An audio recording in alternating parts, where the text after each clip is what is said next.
Hi, I'm Bryan Savelio, and you're tuned in to the Encouragers Podcast. We're having our first round. This is the first round. Cheers. Cheers, guys. First round and together, Encouragers going wild at Casa de Encouragers. First of many. There you go. Yes. This is actually the first podcast we're in session, right? Like live together. Instead of Zoom. Instead of Zoom. Over a bowl of kava. As it should be. So this is episode 31. Cheers, everybody. Cheers. I'll wait till you guys get your... The whole party foul already drank one. It's alright, Jay. It's a double. I'll follow you. Where's your cup? Is that your blue one? Thank you. I'll get another one. Yeah. Join the party. Yeah, right. So this is the very first actual physical podcast we've ever done. And my name is Notis. And that is Jake. We lost the camera. Is it still going? Oh no, it's the other way. Yeah, we're good. Just adding to the bloopers. Can we put on this side? Yeah. Alright. Yeah, we got on this side, so that's a blooper. Cheers, everybody. Cheers. Oh, yeah. We're here for a special purpose.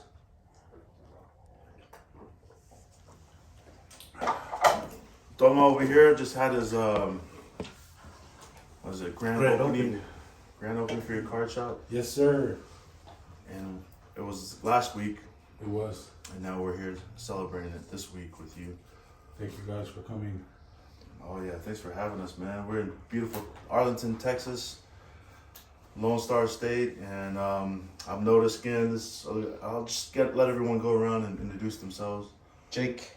Jake, tell us where you're from too. So who you are and where you're from. So Jake, and just visiting from North Carolina. Excuse me, I'm stuffed up a little bit, so got a little head cold. But glad to be here, celebrating, one of our good friends, seeing him come up and having the success of opening the store. We're just, real happy and excited to be here and celebrate with you, Tonga. Congrats, man. Congrats, Thank you, bro. bro. And just to add on to that, I'm Bryan. Just like Jake said, we're here to support our big bro. What a great opportunity it is for us to be able to bring our family out as well. So I was able to bring my wife and my children out, and they got some great cards as well. And I think they opened up the Pokemon packs. Yeah, they did. Where'd you come out from, Brian? We're from Vegas, Las Nice. Vegas, actually Henderson, so right outside of Las Vegas. Right on. And like I said, don't let my brother-in-law just came out to support, and that's it. Yeah, not only that, but we have a special guest. So Brian is our special guest for today. He has a couple specialty, like you're into stocks and different avenues of income, right? And we want to talk about that. No So problem. let's hit that if we can tonight on this podcast, and then Doma, of course. Doma from Arlington. Appreciate the Encouragers coming out, doing an on-site podcast. Grateful for you guys and all my family and friends. And what is the name of your card shop that you opened? The Card House in Arlington, Texas. Come check us out. Oh, yeah. Let's go. Off the hook. Very unique card house, card collection shop. So my name's Tech. I'm from Salt Lake. Just came out here to support the brother. And yeah, how about them Chiefs? Yeah, so we just got done watching the freaking, what an epic, Wow. What a What an game. amazing game. Wow. Wow. this whole entire weekend was crazy, man. So you're happy you're joining us now? Yeah. But yeah, man, that was a crazy game. Also, the game before that when TB12 lost, Tampa Bay against who are they playing? The Rams. Rams. But man, Shout out NFC West though, you know what I'm saying? shout out to all these teams. Oh man. Making it competitive. It was definitely a fun couple days of watching games, a lot of close games. That makes it so much more fun when when it's a close game at the end. We're all at the edge of our seats. Yeah. It was Especially All to see won by the, field goal. especially to see the new faces take the Yeah. stage, like Josh Allen, and it was pretty awesome to see that, man. Yeah. There's a lot of young quarterbacks in the AFC. And there's It's gonna be Joe fun. Burrow. Burrow. He'll be up next week against Patrick Mahomes. What do you think that does for his value? Oh, For like his cards. to the moon, baby. Mahomes. He was super low when he got injured, so a lot of people were stockpiling Burrow, and now they're just. I sold a Joe Burrow earlier this week, and it was like X10, I would say, X10. So I'm happy, but yeah, it's good to see all these new quarterbacks. AFC looks deep. Yeah. AFC young quarterbacks: Herbert, Burrow, J.A., all those guys, man. Yeah, that's crazy, man. For those of us non-card collectors, what does X10 mean? 10 times your initial investment. Ooh. To the moon, baby. To the moon. So if we were to convert that to like, your That's language, better than crypto, man. yeah. How did you get in, Brian? How did you get into like what you're doing right now for Crypto? Yeah, for crypto and stuff. Man, honestly, I'm always looking for ways to make money, right? Mm-hmm. I think as a Polynesian growing up here in the States, I think that's one of the things that my parents didn't teach us, didn't teach me, right? It's how to be financially savvy. So for me, I'm always trying to find avenues to make money.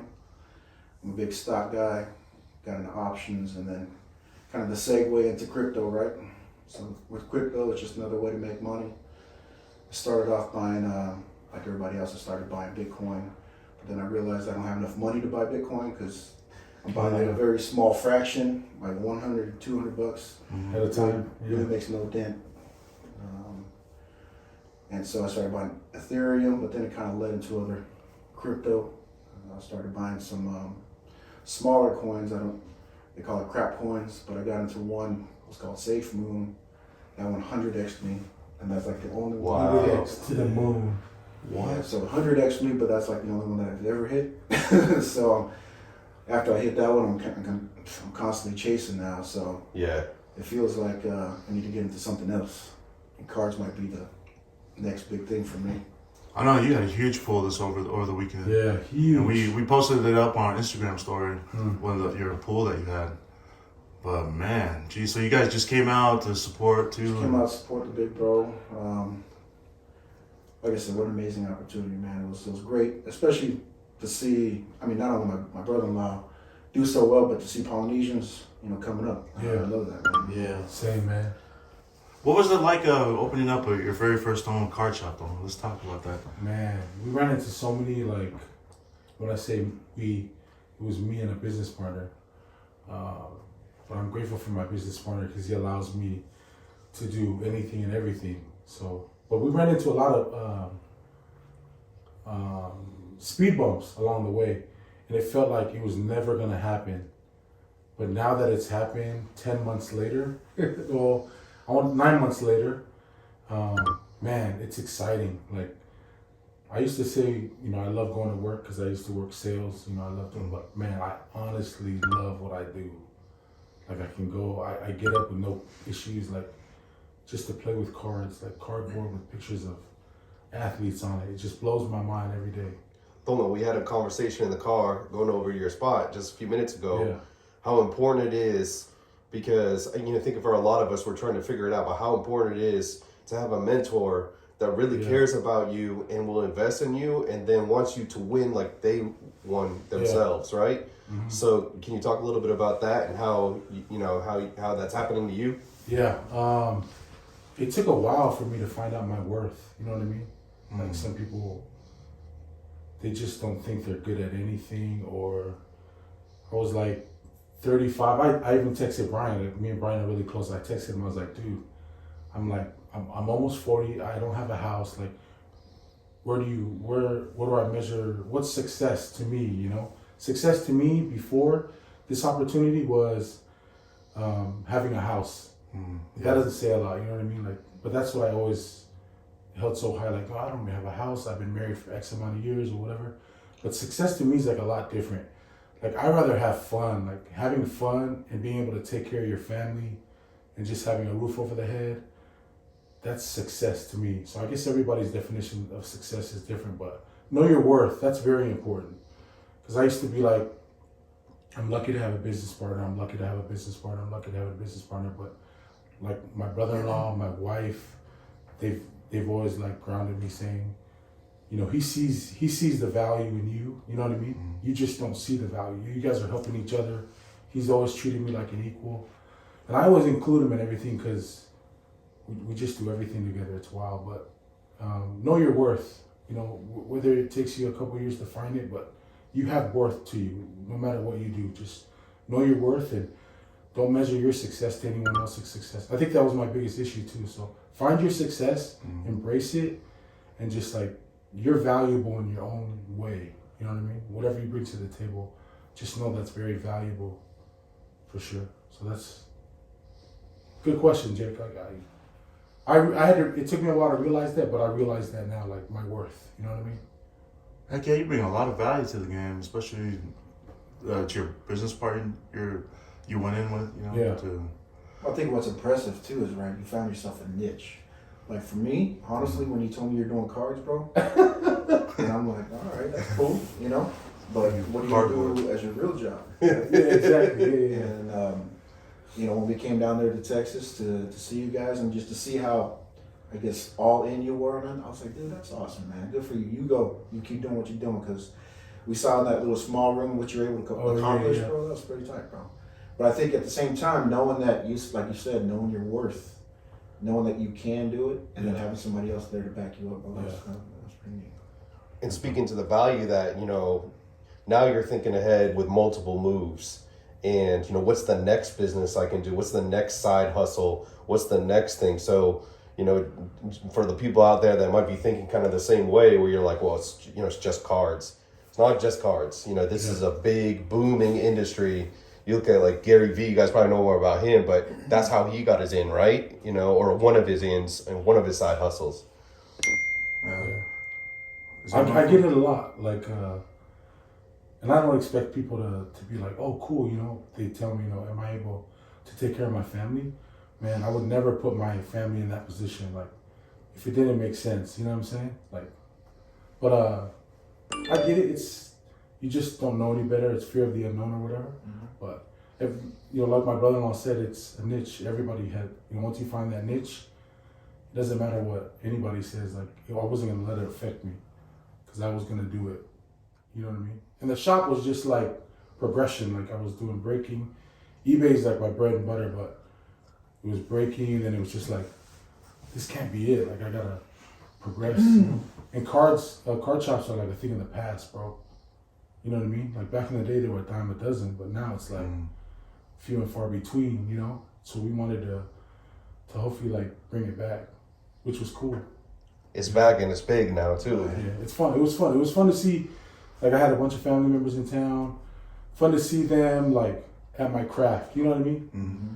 Like, they were like, they didn't really know. They knew I made money from sports cards. They didn't really know how I did it. So they were able to rip. And it's just fun. Like, even my sister-in-law was like, I had no idea about this, but just opening the pack and like not knowing what was in it, it was fun. Like, it was a blast. You know what I mean? And it just kind of renews my passion when I see people opening and they're just like, let's go. Like, when we did the opening, we were giving everybody high fives. You know, a few years back when Tech and Notis came to San Antonio, me and Tech were hugging for a long time and jumping around. So it's fun, man. It's fun. And I'd love to. I'm all about sharing the hobby. So if you'd like to know more, man, reach out via IG, the Encouragers IG, or whatever the case may be, man. I'm more than willing to help. I'm an open book for sure. That's what's up. That's what's up. It kind of explained the process you did. Whose phone was that, Kid? Was that your phone? Mine. You just silenced it real quick. But what was the design process like, from actually procuring the place to designing the inside of the? What was all that like? Was it some headaches, some trials and stuff? Yep. It was like we went through like 5 different design plans, but we had one thing in mind. We wanted people to feel comfortable, and our goal was like to never make anybody feel like they had to buy something, but they could come hang out, just talk sports, talk cards, play video games, or whatever the case may be. Like, we wanted people, most card shops you go to, you feel like you just need to buy something. They have glass displays where you can't actually put your card boxes on there. They don't want you leaning on it. But we wanted like a bar, like almost like a bar, right? So you can come hang out, put your cards up top and stuff like that. But we went through like 5 different ideas, but the bar and making everybody comfortable, just a place where you can come chill, what is the one that, is the thing that we were after, like 100%. That's what's up. So you don't have to buy cards when you come in, right? Yeah, you got a couch and like that. You got a Yeah. PlayStation. Yeah. It's all just chilling. And some of my regulars know that, man. I tell them all the time, like I'm up front with them. I'm saying, hey man, don't feel like you have to buy something. If you're on your lunch break, you just want to shoot the shit about sports, I'm down. You know what I mean? So, but it's fun, man. I met a lot of cool people in the. We've been open for about 2 months, man. So much fun, man. So much fun. That's what's up. Congrats again, man. Congrats again, bro. Thank you, fellas. That was dope when we walked in. I got a video of us walking in from the parking lot and seeing everything. I was here in August when I came down for training. Yeah. And I seen the transformation of it. Man, all the accent lighting that you have in there, the color of the wood, the paint, everything goes down. There's every detail in your shop. Thanks, man. So we're here. This is the very first in live podcast, and this is kind of, if you kind of think about it, this is kind of like how we all kind of met each other. Well, me and Tech grew up together in Reno, but then everyone else, we kind of just met around the bowl. So. For real. Yep. All through the bowl. And then we know, just with B, you guys we were just talking about one of the homies that lived in Vegas before. Yeah. And it all came down to knowing him, because of the bowl. So. Oh, I wish they would put flavor in this thing. Mm-hmm. Man. But it's good to see another brother, man. Someone that we know and work with be successful, like come up and actually pursue their dreams. Because it takes, man, it's a lot of fear that goes into doing something like that, right? Oh, bro. I feel like I'm talking too much, but I gotta say it, I quit my job 6 months before my wife even found out. The only thing that's going through my head is should I figure out where I'm gonna move to when she divorces me, or what's gonna happen? But it worked. I think if you put yourself in that position where you're uncomfortable, you're against the wall, and just bet on yourself is what I'm saying. Yeah. Bet on yourself. No option but to Oh win. yeah. Bet on yourself, 100%. I was so scared. I was scared myself into making it work. You know what I'm saying? Something like that. Right? That's what's up. It's like that one quote that says, "Don't have a plan B." Yeah, I know, right? Because if you have a plan B, then you always have something to fall back on. Yeah, If exactly. you just have a plan A, that's the only plan that's gonna work. That's the only plan that's gonna happen. 100%. That's what's But up. to go back to your word, I think one thing that I've noticed, because the first time I came to the card show in San Antonio, we had a table over there selling cards. But everybody that had questions about cards came to our table asking Tonga about the cards and the worth and the centering, how it will grade and everything. So when I seen that, I was like, dude, this guy knows his stuff. Because everybody just came, they would go to a different table, look at the cards, and they would bring the cards to him and say, hey, how does this look? And what do you think this runs on eBay? It's about an 8, probably about 6K. Dang, like that? Yeah, they'd come to him for advice. And this was at a show, so there's 40 tables there. And everybody that had questions, he was the one to go to. And when I That's seen when he that, I was started like, calling me Card Yoda. yeah. Card Yoda. It's fun though, man. But it's a small community, the card community. Mm-hmm. Everybody helps everybody. It's fun. Yeah. How did you get started? How did it all begin? I used to collect when I was younger. My younger brothers can tell you, bro. I used to steal their games, go sell them to Bookman's, Bookman's library and stuff, bookstore, and go buy cards with them. But I stopped, and then my son got me back into it 3 years ago, man. Bought a Pokemon pack. This goes back. I was on the podcast before I was even part of the Encouragers. We bought a pack of Pokemons for $5. I sold them on eBay for $60. took that 55 bucks, went back to DoubleTree. We hit 4 more of the same card we sold for 60. So I'm already like at 240 from $5. And then I learned about grading. I X4'd all 4 of those cards. You know what I mean? Almost, it was 4K. And I was like, what just happened? Like in a matter of months. It was wild. All because of my son. So that's, when he comes in the shop, bro, I always keep that in the back of my head. I'm like, man, it's because of him. Like, it truly is because of my son. Like, I allow him to open anything and everything. I shouldn't, but I'm just like, dude, as much as yours, this is his, mine, you know what I mean? So. Your son's got my son's hooked, man. Oh, bro, your sons are another story, Dude, bro. It's amazing. They came back. Like I said, we came last year to come out and I got to spend some time with Tonga and to see like the reaction my sons had for how cool they thought their Uncle Tonga was because he was opening cards and making money off of it and doing like a little kid, what a little kid would want to do is like those cards all day and stuff like that, right? So my sons came back just rejuvenated. They wanted to go buy Pokemon cards. They want to do all these different things, bro. But I think, like you were talking about little Tonga, right? I think knowing that he is so into it as well, that's got to be, like for you as a father, that's got to be like a plus. Oh yeah, bro. Man. Cherry on top. And even Nina knew, my niece, Brian's daughter, when I started doing eBay, we started being successful. Him and his family started doing eBay a little bit, and his daughter had some sales and stuff like that. I was pumped for them too. Like, they went to DoubleTree, spent $2 on a pack. She get like a $10, $15 card, which is not that much profit, but you got to think on a bigger scale. What if it was 100 cards at $15? It's $1,500. Like, Wow. Yeah. You know what I mean? So it's still like I was saying before, anything to bring in revenue, right? Oh yeah. Different revenues or different avenues of bringing in money. I'm like, I love that, right? Especially streams of income. Multiple streams that, geez, I can't. Right, and if you convert that to like stocks or like even if you think big like real estate, you're not 10xing your money, you're not 20xing your money that way, which is what you're doing with Pokemon. So it's like unheard of, ways to increase your income, even though it starts small, but that can multiply.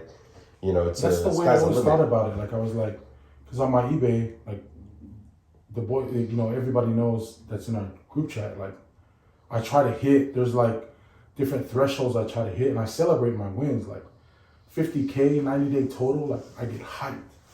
And I come in there and the boys are like, you gotta hit 65. And then I hit 63 that one month, and I'm like, geez, like it can keep going, you know what I mean? Like, shout out eBay though too. It's not a paid promotion, but makes it possible to move the cards, right? It does, man. It's wild. But now I feel like I have all my eggs in one basket, so I want to expand and like Brian was talking about, like different avenues, multiple streams of income. That's what it's all about at the end of the day. Like, find something that someone else is not doing, or find something that someone else is doing and just tweak it just a little bit. Yeah, I see that. Next step. I know it takes, and I'm just overlying condition of fear, overcoming that. I think that's the biggest step ever, man. If you can master that fear that you have, I don't think anything is gonna stop you, bro. So this is just the beginning, right? For everything. It really is, bro. Like, when we open the week of Thanksgiving, like we have already been paying for the spot for 4 months. We haven't even paid ourselves. Dang. Like, I was already at the point where I was like, dude, is this gonna work? Like, are we really gonna open? But the day that we finished and we were gonna open the next day, man, I got in the car. My wife's like, it's just starting. And here I am thinking in my head, like, damn, we're finally finished, like with setting everything up. But tomorrow's starts the journey. So I was like, just realizing like what you may think is the end is really the beginning in your journey. You know what I mean? Like, of another journey. So that's true. So man, you were in San Antonio for how long before you made this jump? 3 years. Jeez. 3 years.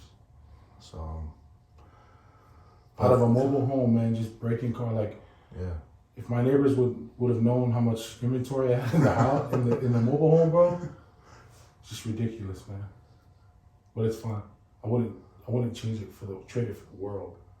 Hey, but that's where I found my gold Zion. Oh yeah. That's true. No, and the gold mojo was alive and well here too. You know what I mean? Oh yeah. Oh yeah. It all started from And that was kind of weird. Like my wife's like, they're just coming to see your brake setup. And I'm like, yeah, they're coming. You know, they fly free, so why not?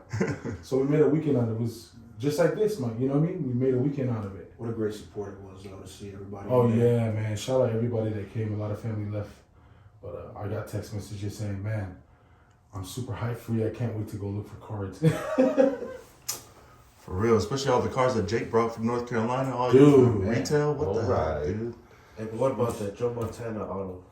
Wow, that was wild, bro. What was that, Adam? What'd you hit that at? $30 box. That was the 40 $40 something. box. Yeah. Joe Montana auto. What kind of boxes were those? Yeah. Well, you remember the name of those? They're just like little mixed different. They have like different packs, different sports. It's really random. You know what I mean? Right. Wow. There's a generic like 20 card set that comes with it, and then one guaranteed auto or one of one that'll come in those. But they're like $42 or whatever. You'll find them at Target and Walmart's. The Joe Montana was a huge pull because the other two were like bums. So you know how hard. You know what I mean? Yeah. That's wild. But you know, I'll give you $5 for that Joe Montana. We got a picture of it on our Instagram story. I posted it up. I tagged you on that. But yeah, it was great. And then your son, you guys pulled a huge freaking card, right? Huge. What Yeah. card was that? Donna's gonna have to explain it. So it was a green Yeah. shimmer. Uh-huh. Those of you that follow cards, you know that shimmers only come out of first off the line, which is like the first edition of the release, the general release. So it's open to the public, but it's a limited print run that only drops on Panini's website. Panini's the manufacturer. Once they do it about a week before they drop the general release, and they give you 2 exclusives. Those boxes. Those boxes are just, I mean, amazing. Yeah. You had a lot of pull, and then not only that, but you had a bunch of silver color cards in there. And the gold. Yeah, it was And then, awesome, man. yeah, tons of rookie. Like everything that we wanted Uh-huh. that was color was a rookie. What we needed. So what you're looking for, just to give you an idea, for those of you that aren't familiar with the card game, you want rookies because the potential behind it, right? You can pull a nice LeBron or Curry or something like that, but you ultimately want, if it's not their rookie year, you ultimately want a rookie, like with a lot of potential. Jeez. So we did just that this weekend. You know what I mean? Yeah. Between Duta's box, Brian's box, like it was a lot of heat. When I was posting on Instagram, bro, everybody was just like, "Dude, I gotta come to the shop, bro. It's on fire." For real. All that Wow. fire came from your shop, man. That's wild. And everybody pulled gold cards. Cold cards. That's They wild. pulled a one that it was out of 5, right? It was a goal. Yeah, out of 5 green shimmer, and then out of 10 gold. That's right, out of 10 gold. Jeez. And some cards, some Auto. rookies don't have base or any variations. They just have the auto, and that's the gold you pull. So just to give you an idea, I think Prism's like a $200 to $300, $200 to $300 card like a set Uh-huh. from 1 to 300. And the rookie that we were able to pull him twice, one Mojo out of 25, one gold. He only has an auto in the entire checklist. So we were able to pull one of those that was to 10, the gold, and then one of those that was to 25 out of 2 boxes in the shop, bro. And that blew my mind. It Wow. was wild. And it was your son that picked the box, right? One of your son, your younger son? My older son actually picked the box. I think he was gonna Yep. pick the one that was in front, but then he changed his mind last minute and picked the one on the back. I was walking to get it, and he's like, right. And right when I get there, he's like, no, Uncle, back middle.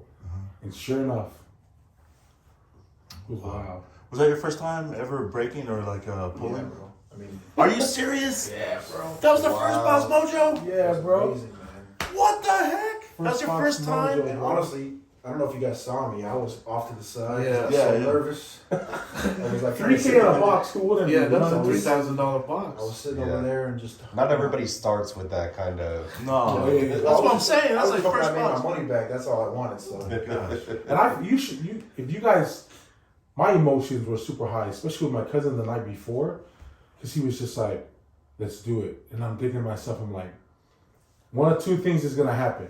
He's gonna pull fire, or he's not gonna pull a good card, and I'm gonna feel bad and probably give him a free box or something else. You know what I mean? Oh, man. Cause I mean, and I think that's my biggest issue too. Is like, man, I feel for these people, but it's a game of chance. Like people know that too, you know. Mm-hmm. But man, I'm so hyped that it was family that pulled the fire. You know what I mean? We still got $3. Shout out. Shout out to those 3 boxes. Those boxes Yeah, have man. fire too. Oh, you know it's Jeez, lurking. man. You know it's I was trying to lurking. get a special deal for him, 3 boxes for $8,600. Somebody kept trying to bid him up, $1 at a time. Oh, man, yeah, that's crazy, man. Congrats again on that hit, Brian. Thank you. Oh, all those hits. Sheesh. Man, it was just a good weekend this weekend. Yeah. All the way around, man. But it's so crazy because we all got sick before, like, the week of trying to come out here. We were all getting colds and Omicron and not Omicron, but just colds. Man, like I came down. Omarion. Shout out. Shout out BTK. Right, it was like there was forces out there trying to keep us from making this Yeah, happen. bro. Like they Serious. didn't want us to be great, you know what I mean? And we turned it around, you know what I'm saying? My flight got delayed. Oh, we had On the way out here. Shout out to the protocol. Shout out to the protocol by Dr. Peter McCullough. Helping us get Shout out Joe Rowe. Appreciate you, Joe Rowe. Joe Rowe's podcast, my Definitely. guy. Yeah, that was crazy, man. Yeah, a lot of good football this weekend too. A Wow. lot of good company. This was just a great weekend, man. We ate good. We mixed. I made it to church. Shout out my wife. There you go. Man, because if I didn't go to church, we probably wouldn't be mixing right now. No, but just to give you For real.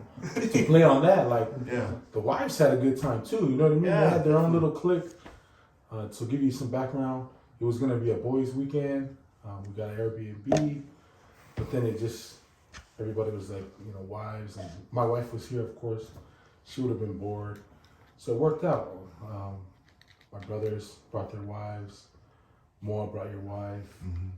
Brian, so it worked out. They had their own little clique, but it was a good weekend overall. Yeah. Speaking to that, I've never seen a group of people so excited to do karaoke and so into it. They were in there so loud. You could hear from the neighbor's Me and house. Brian are used to that, bro. Never been around It's, Paul's? it's every day, bro. It's every day. I've been around Polly's before, but they took it to another level. Yeah. So they were just having so much fun. It was good to see. Oh yeah, for sure. I could hear it from here. I kept texting my wife. I was like, "Remember, this isn't our house. It says in the Airbnb rules, you got to respect the neighbors." I walked in there and I was like, "Oh damn, Whitney Houston is like a live concert." Where we gonna go next? Arizona, right? Is it Arizona, P, we coming for you, Big bro. P, dude. Yeah, we gotta go to Arizona next. So a little background on that. The boys, we plan to go to Reno, and Jake Tech made it. Moa was there, obviously, but nobody else made it. And then this was kind of our second encouragers retreat. So hopefully we can add some new faces and keep it going.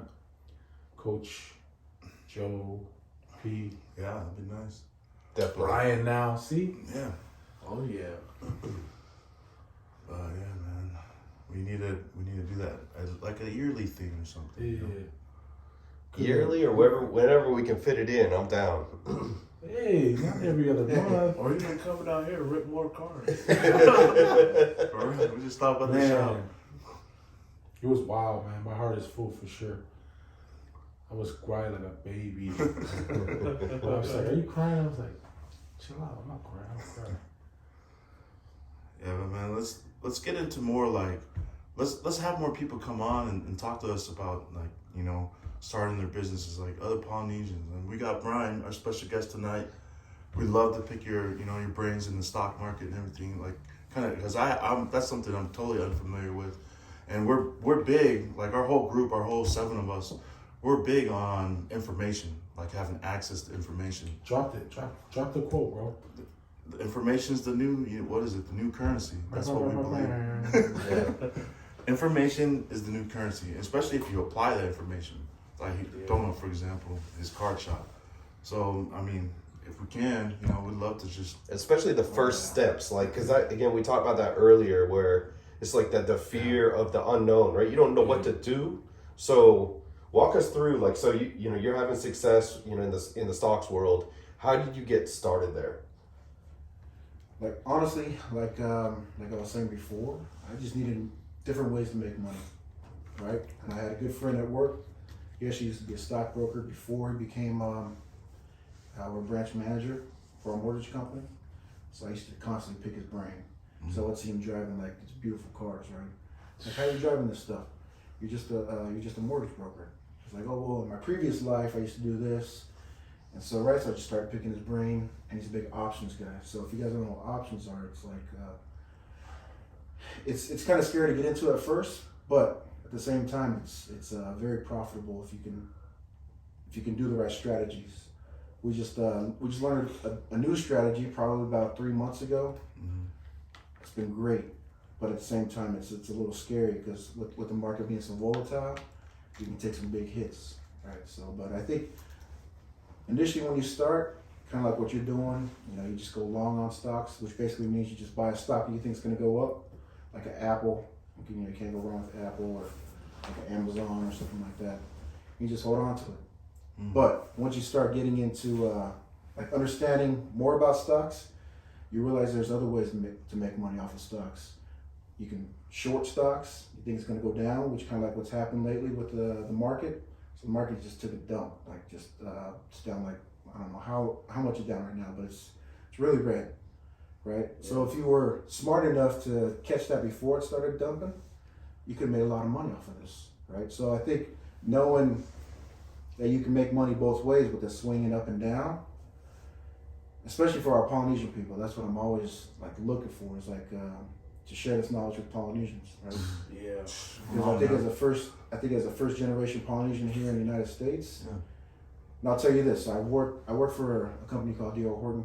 We're a home builder. We're the biggest home builder in the U.S.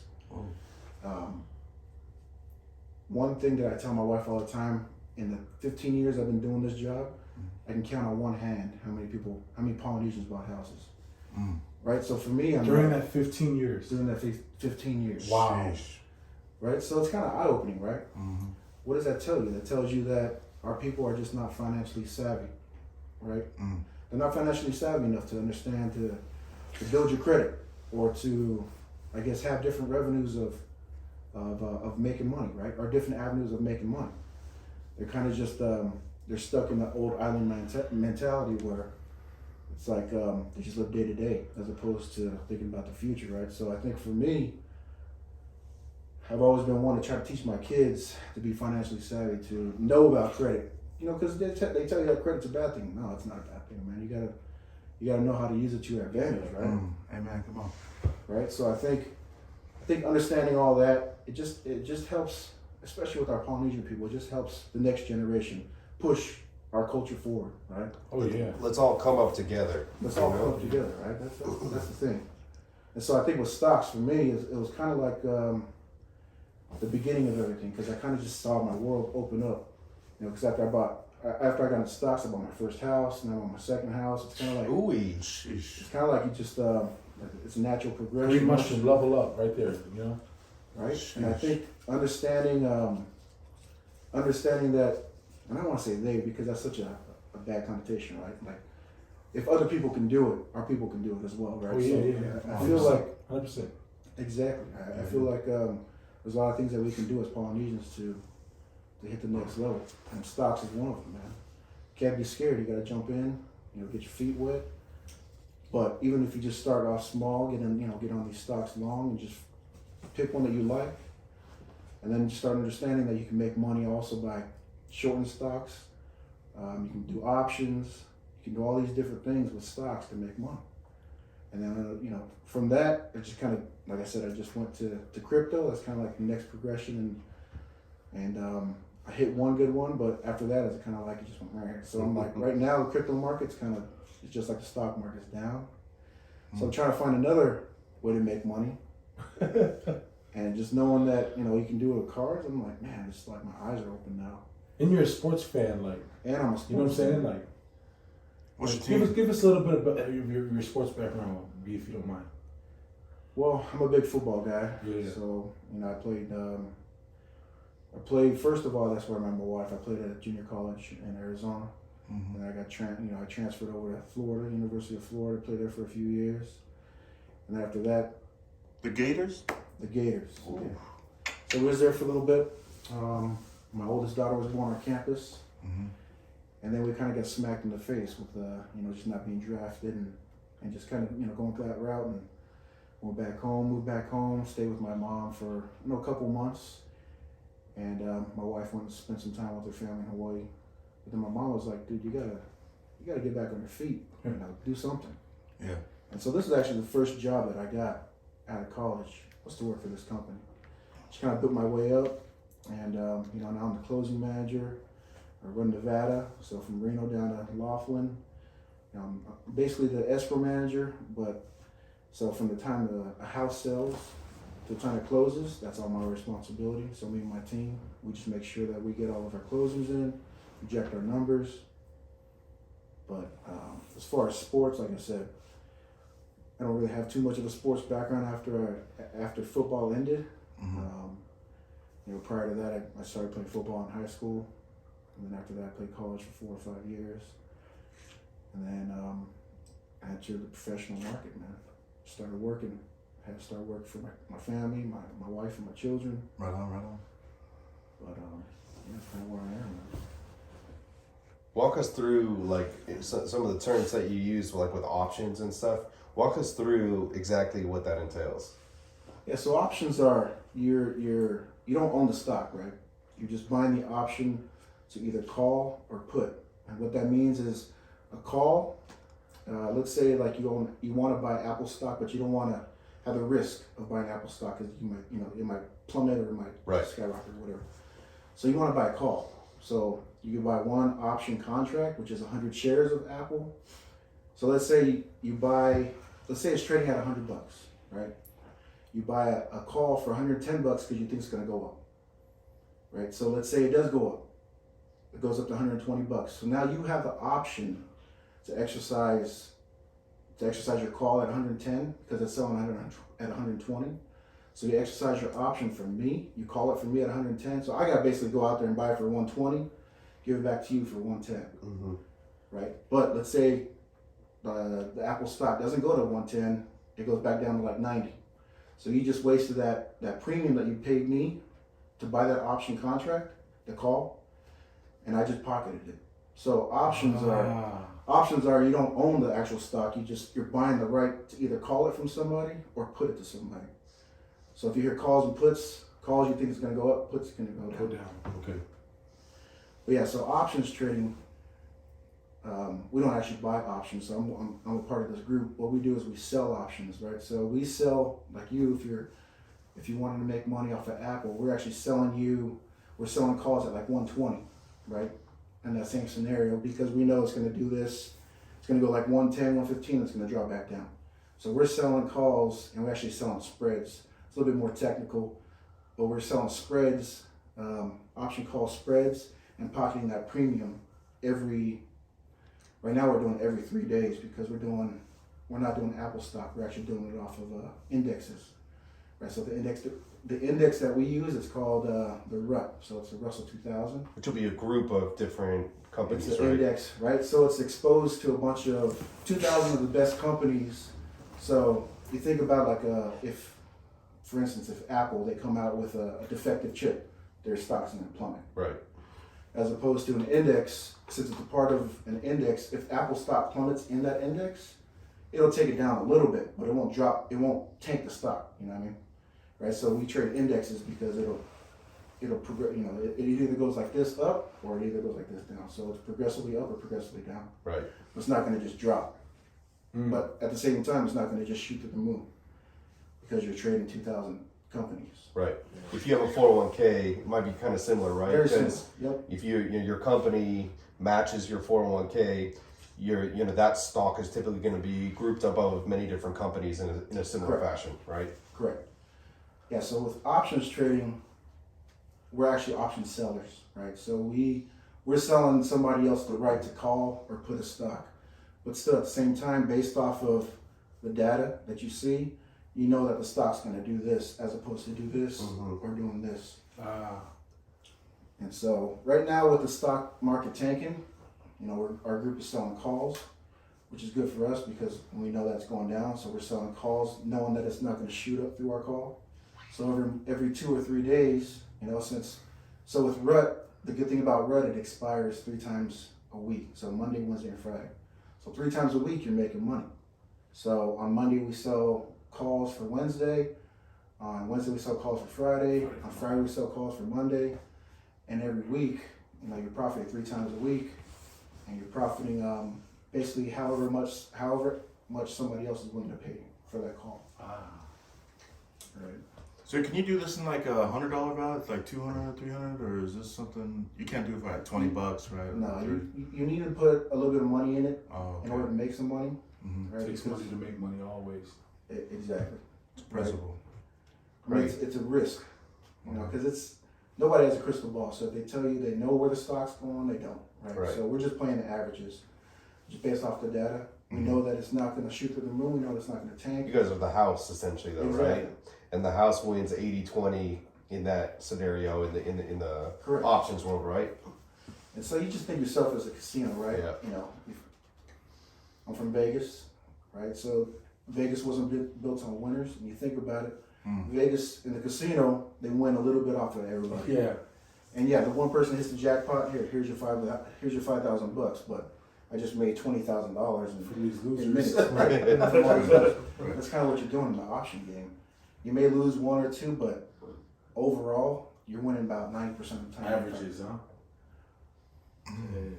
So the lesson is be the house. So I hear there's some controversy recently seen in the news about stocks and people in our government, like the senators, and how they can buy stocks without getting, like they can do like insider trading almost, and they don't get dinged on the head for it. Like Nancy Pelosi, some reporter asked her the other day, do you think you guys should be doing stocks or doing trading? And she like blew the reporter off.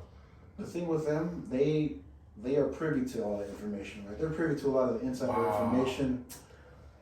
Where you think about it, if any of us retail investors knew that information and they want to put money on, like for me, I work for D.R. Horton, and the fact that I know information before it comes out to the public, I can't just go out there and bank on it. The fact that I know it's going to go up, I can't just go out there and just buy a ton of stock knowing that I'm going to make a lot of money off it. That's kind of what they're doing, man. And the fact that they can do that without getting slapped on the wrist, at least. Just giving you an example, not saying that anybody did this, but probably somebody did. But like insider information would be, if you knew that we were going to lock down and a mask mandate was imminent, and then going and investing in, let's say Nancy knew, I'm not saying she did, but let's just say she did know this, and then she went and invested in the companies that made the masks, right? Before the American public or when we talk about retail investors, that's us, right? So we're not a broker, we're just investing through the different avenues that we have, but just giving everybody listening an idea of kind of what the insider knowledge would do. So, she's worth $200 million, over $200 million, and she makes about $200,000 a year. Now she is 80 years old. She has been in politics forever, but still, that's a lot of money. And, why people are asking why we bring her name up too is, she's made millions in the stock market. So people, of course, have questions, right? Yeah, it's not just Democrats, but they're all doing it. All these people are doing Right. it. Like I heard a saying that the stock market is the fluctuation of how the rich people feel, like their emotions. That's your emotions. It's however they feel. However they feel, right? I don't know. But That's why you love to see what happened with like AMC and GameStop, right? Because you saw the retail investors, the average investors really do well. Where a stock that was like $4 or $5 skyrocketed up to $320, something like that. That was wild. So you saw a lot of people, especially through the pandemic, where a lot of people lost jobs and their avenues of income. You had them being able to pay off their houses because they invested in a scenario like that. I think for me, what's kind of scary is if you get into that us versus them mentality, because you kind of back yourself in a corner, right? As far as you're kind of just going with what everybody else is doing, but at the same time, you got to realize that the people that you're messing with, or I don't want to say messing with, but the people that you're going against are some really, really. They know what they're doing, right? They know what they're doing, but they got a lot of money behind them. So I think at the same time, as much as I wanted the AMC guys to win, yeah, I bought some AMC stock. I kind of knew that there's going to be an end to it, right? Just because you just got to know who you're messing with. Now these people with all this money, and they never lose, right? So it's kind of scary knowing that, but at the same time, I think if you know the game, you kind of prepare yourself mentally for what's to come, right? So there's an app called Robinhood. Like I got a free. Someone shared the app with me, and I got a free stock, and that person got a free stock. Are those good apps that kind of introduce you into investing? It's funny you bring up Robinhood because Robinhood, with that whole AMC thing that was going on, it was kind of. So what everybody is saying is that when the AMC stock was shooting through the moon, it was going up like $100, $300. Robinhood was actually one of the brokers that stopped the trading, which is illegal if you think about it, right? They just stopped the trading, and it really crushed. It hurt retail. It crushed the momentum because as soon as they were able to start trading again, which is like the next trading day, the stock just plummeted. And so it's funny you bring up Robinhood because a lot of the AMC people, they don't like Robinhood at all. Oh. Because of what they thought they were doing. And come to find out, there's a lot of backstory with, Right. with The SEC getting involved. the SEC getting involved. And Robinhood not having, so each firm, which you could call Robinhood a firm, right, needs a certain amount of money to be able to pay out their investors, like people that invest in them, right? And when you have a stock that was, getting, the short squeeze on that one, where we could talk about that maybe a little later too, but, they didn't have enough money in their reserves to cover all the gains that people had, right? Which is why they kind of froze that, which is still, to your point too, it hurt a whole lot of people that couldn't sell when they wanted to sell. Yeah. Exactly.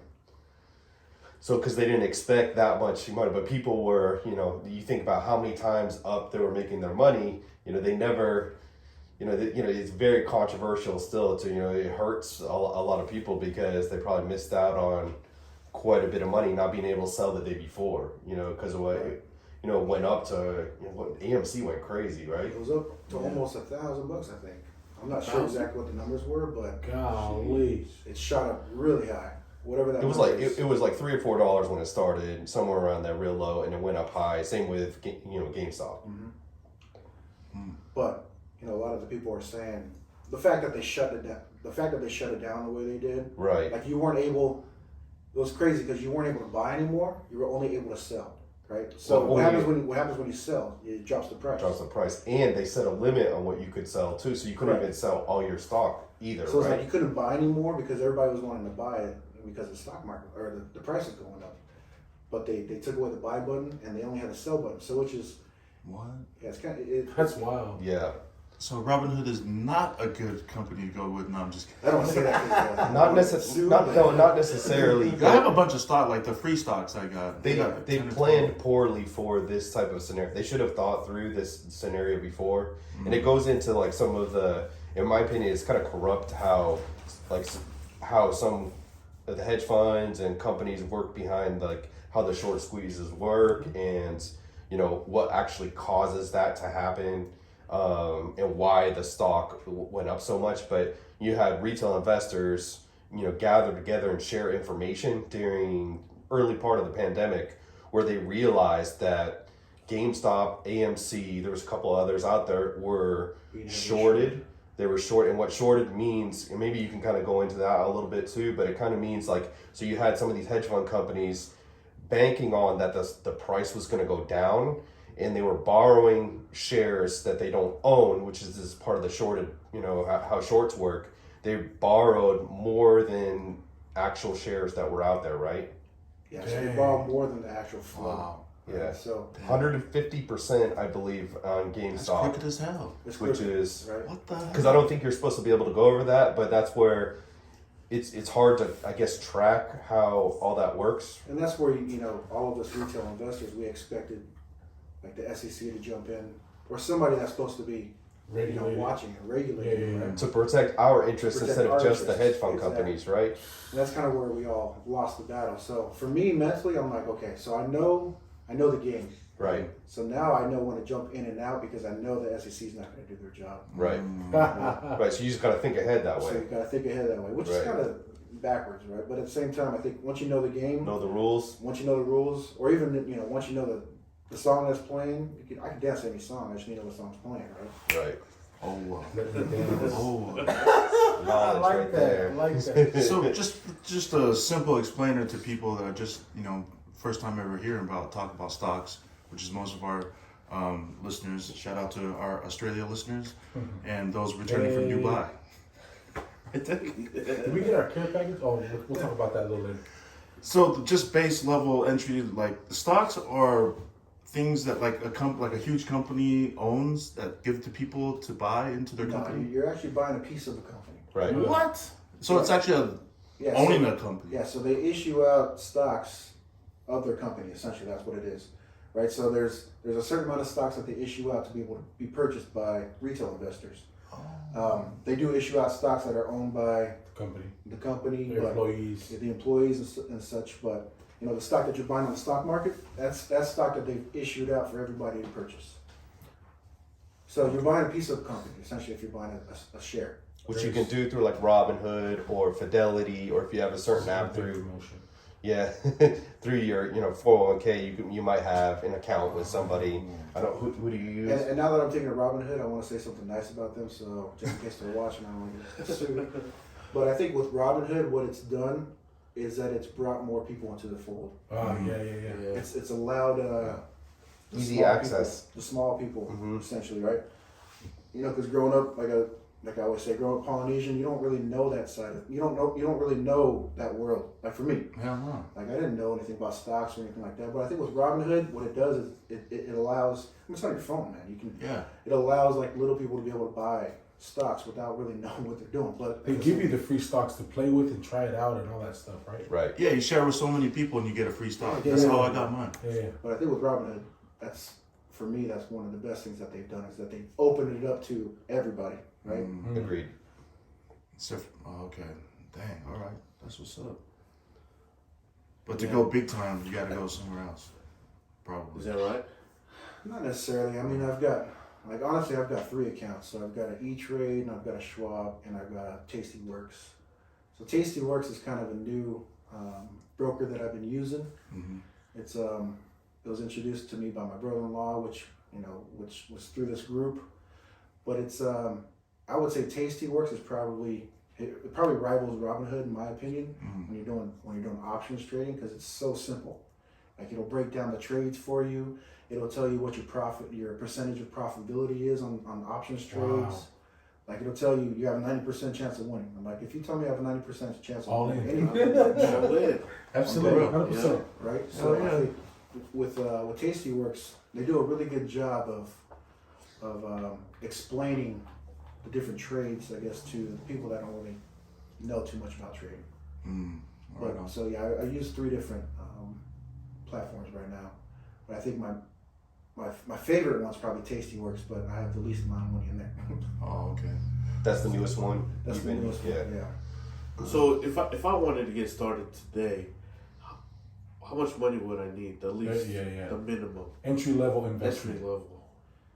$1, $2. Word? you No, wanna because just he buy asked the stocks. question that $20 or $100 won't do it.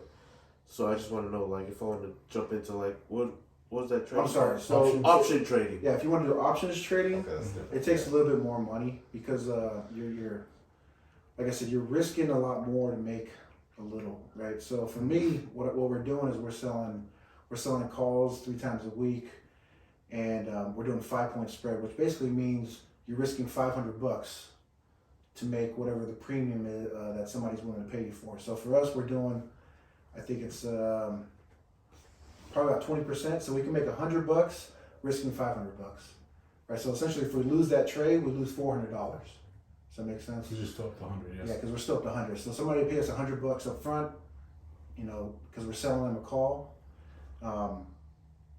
But if come the expiration date, they don't exercise the call, we just pocketed the $100. Ah, But if the stock trades higher than what our call was, then yeah, we lose that $400.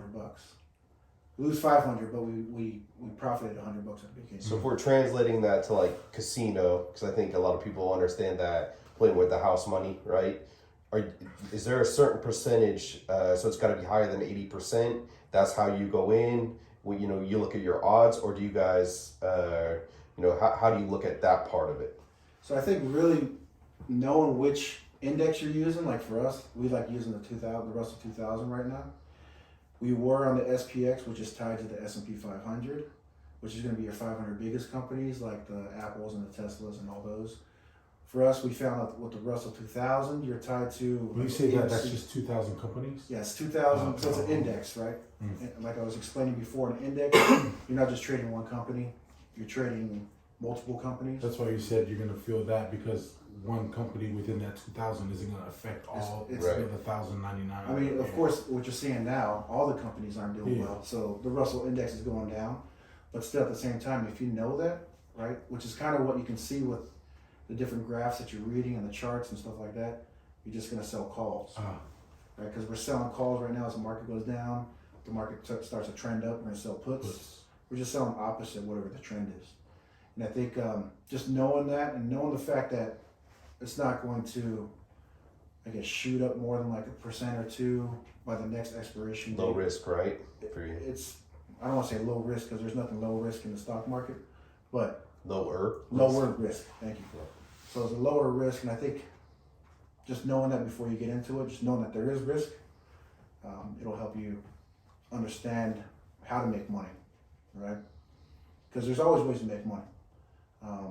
But I think knowing the different strategies that you can employ, like there's the wheel, right? So if you want to do the wheel strategies, it's a little bit different. You're going to sell cash secured puts, which then if it gets exercised, you're just going to make money off selling the calls, right? So there's different ways to make money. You just got to know which strategy you want to use and when to use it, especially if the market's going like this, right? So if it's going down, we just like selling calls.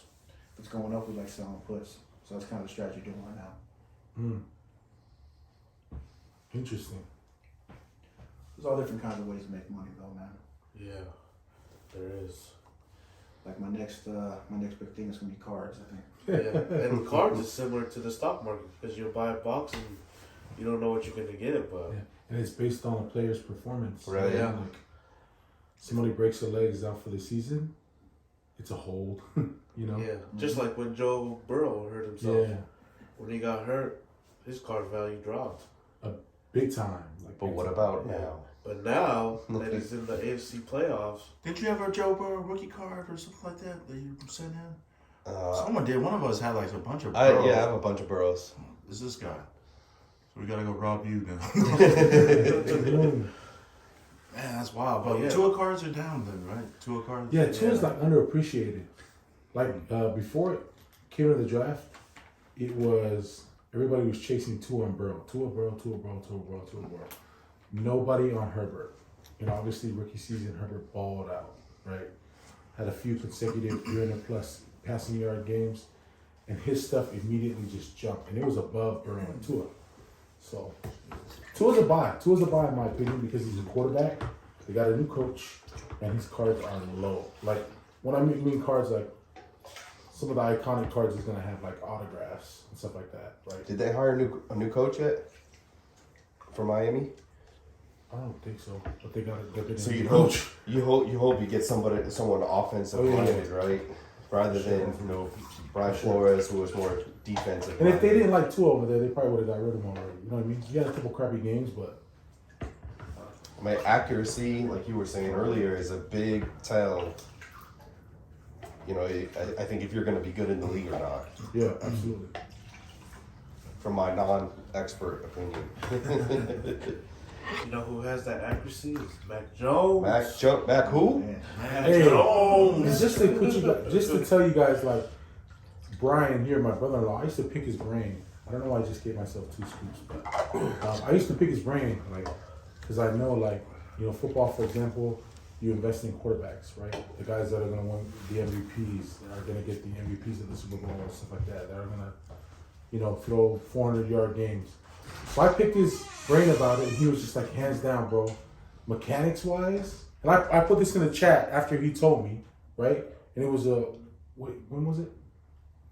During the... About a year ago. Yeah. Like right before, I want to say, the draft. And it was just like Mac Jones. And sure enough, everybody was chasing T-Law, Zach Wilson, and Trey Lance, and Justin Fields. But Mac Jones cards were like nowhere near the top. Now, he's like, everybody wants the Patriots. In every break, or they're looking for Mac Jones cards. It's wild. Because he's balling, Yeah. We just have to find the Mac Jones for the next draft. Who you seen? You Or seen the Josh anybody? Allen. I mean, Oh, Josh Allen. Josh Allen, Herbert. What? Honestly, I don't see anybody next season, which is Oh, Trevor Lawrence. Never mind. That was this year. Yeah. Trevor Lawrence was this year. Man, that's wild. Yeah. Man. I like to look for some Mac Jones. Yeah. Still time for Mac Jones, man. His stuff isn't like It's not too crazy like Mahomes stuff. Oh my gosh. crazy. Good luck. Even Josh Allen, after seeing him perform, Oh, yeah. I think his cards are gonna be too high because I want some Josh Allen. I think cards so now. too. Yeah. I think so too. It'll be high. He's a long-term hold. You know what I mean? Just look at this, like just seeing his poise, like 50 seconds left, like 2 minutes left, like running the ball, lowering his shoulder, knowing damn well he's a quarterback. You know what I mean? Yeah. And just looking at him like, when the Chiefs scored the touchdown, they panned in on him, bro. He had no emotion. Like you could tell, like Ice the in wheels his were veins. moving. Yeah, exactly. The wheels were moving. In his head, like, oh yeah, I never want to feel like this again. You know what I'm saying? Mm-hmm. So he's gonna do everything he can next year to succeed. You know what I mean? So he might be a buy right now. I seen those same wheels spinning last year. Come on, man. How about them Chiefs? Oh, man. So you don't want really receivers or running backs or No, you don't want. There's you don't not just really keep like high investment, like unless they're real. Recently, the biggest like non-quarterback was Saquon when he first came out. Everybody was like Saquon. Like it was unreal. But it's coming back down now. Like it's all about quarterbacks. I usually try to pick two. Not the first, second, or the first, second taken in the draft. It's usually like two of the lower. You know what I mean? Yeah, You never know. Man, I don't know anyone coming out of this draft. Yeah, I can't even think of anybody. No one stands So out. if you know who's coming out of the draft that's going to be a baller, invest now. Hit us up on our DM. That's crazy. How long have you been doing stocks now for? About 12 years now, man. Holy shit! Are you serious? Well, since about 09, You seen a high like return in your investments and stuff? we've done gosh. pretty well, man. When We got the pool last year. $100,000 pool. this is what I'm gonna do because when Tech showed me he was making money, I'm about to hit you up. I'm about to freaking DM you. When I seen how much this guy was making, I was like, oh, okay, let me see how much I can do. Remember that after the card show? We all flashed our cash, sending a picture. Yeah. It's funny. Oh man. We had this guy on for a podcast like 2 years ago, right? Or 2019. But Tech kept going. Tech and Joe kept going like Oh, just Tech, okay. Tech. Tech kept going, like asking Tonga, like still doing the cars. And he just kept going, man. This is one thing that's great about Tech. He's very consistent. He just keeps going with stuff. So, my gosh, man, that's amazing. Yeah, I'm still a little bit confused about stocks, but I'm glad you're here to talk about it so I can keep on. Because I listen to our shows just to learn stuff. So Yeah. If you really want to get in stocks, just buy long stocks for now. long now. Yeah, just buy a stock, and a stock that you think is going to go up, just buy and hold on to it. Shout out Tesla. Right. You know, Right. Tesla's low.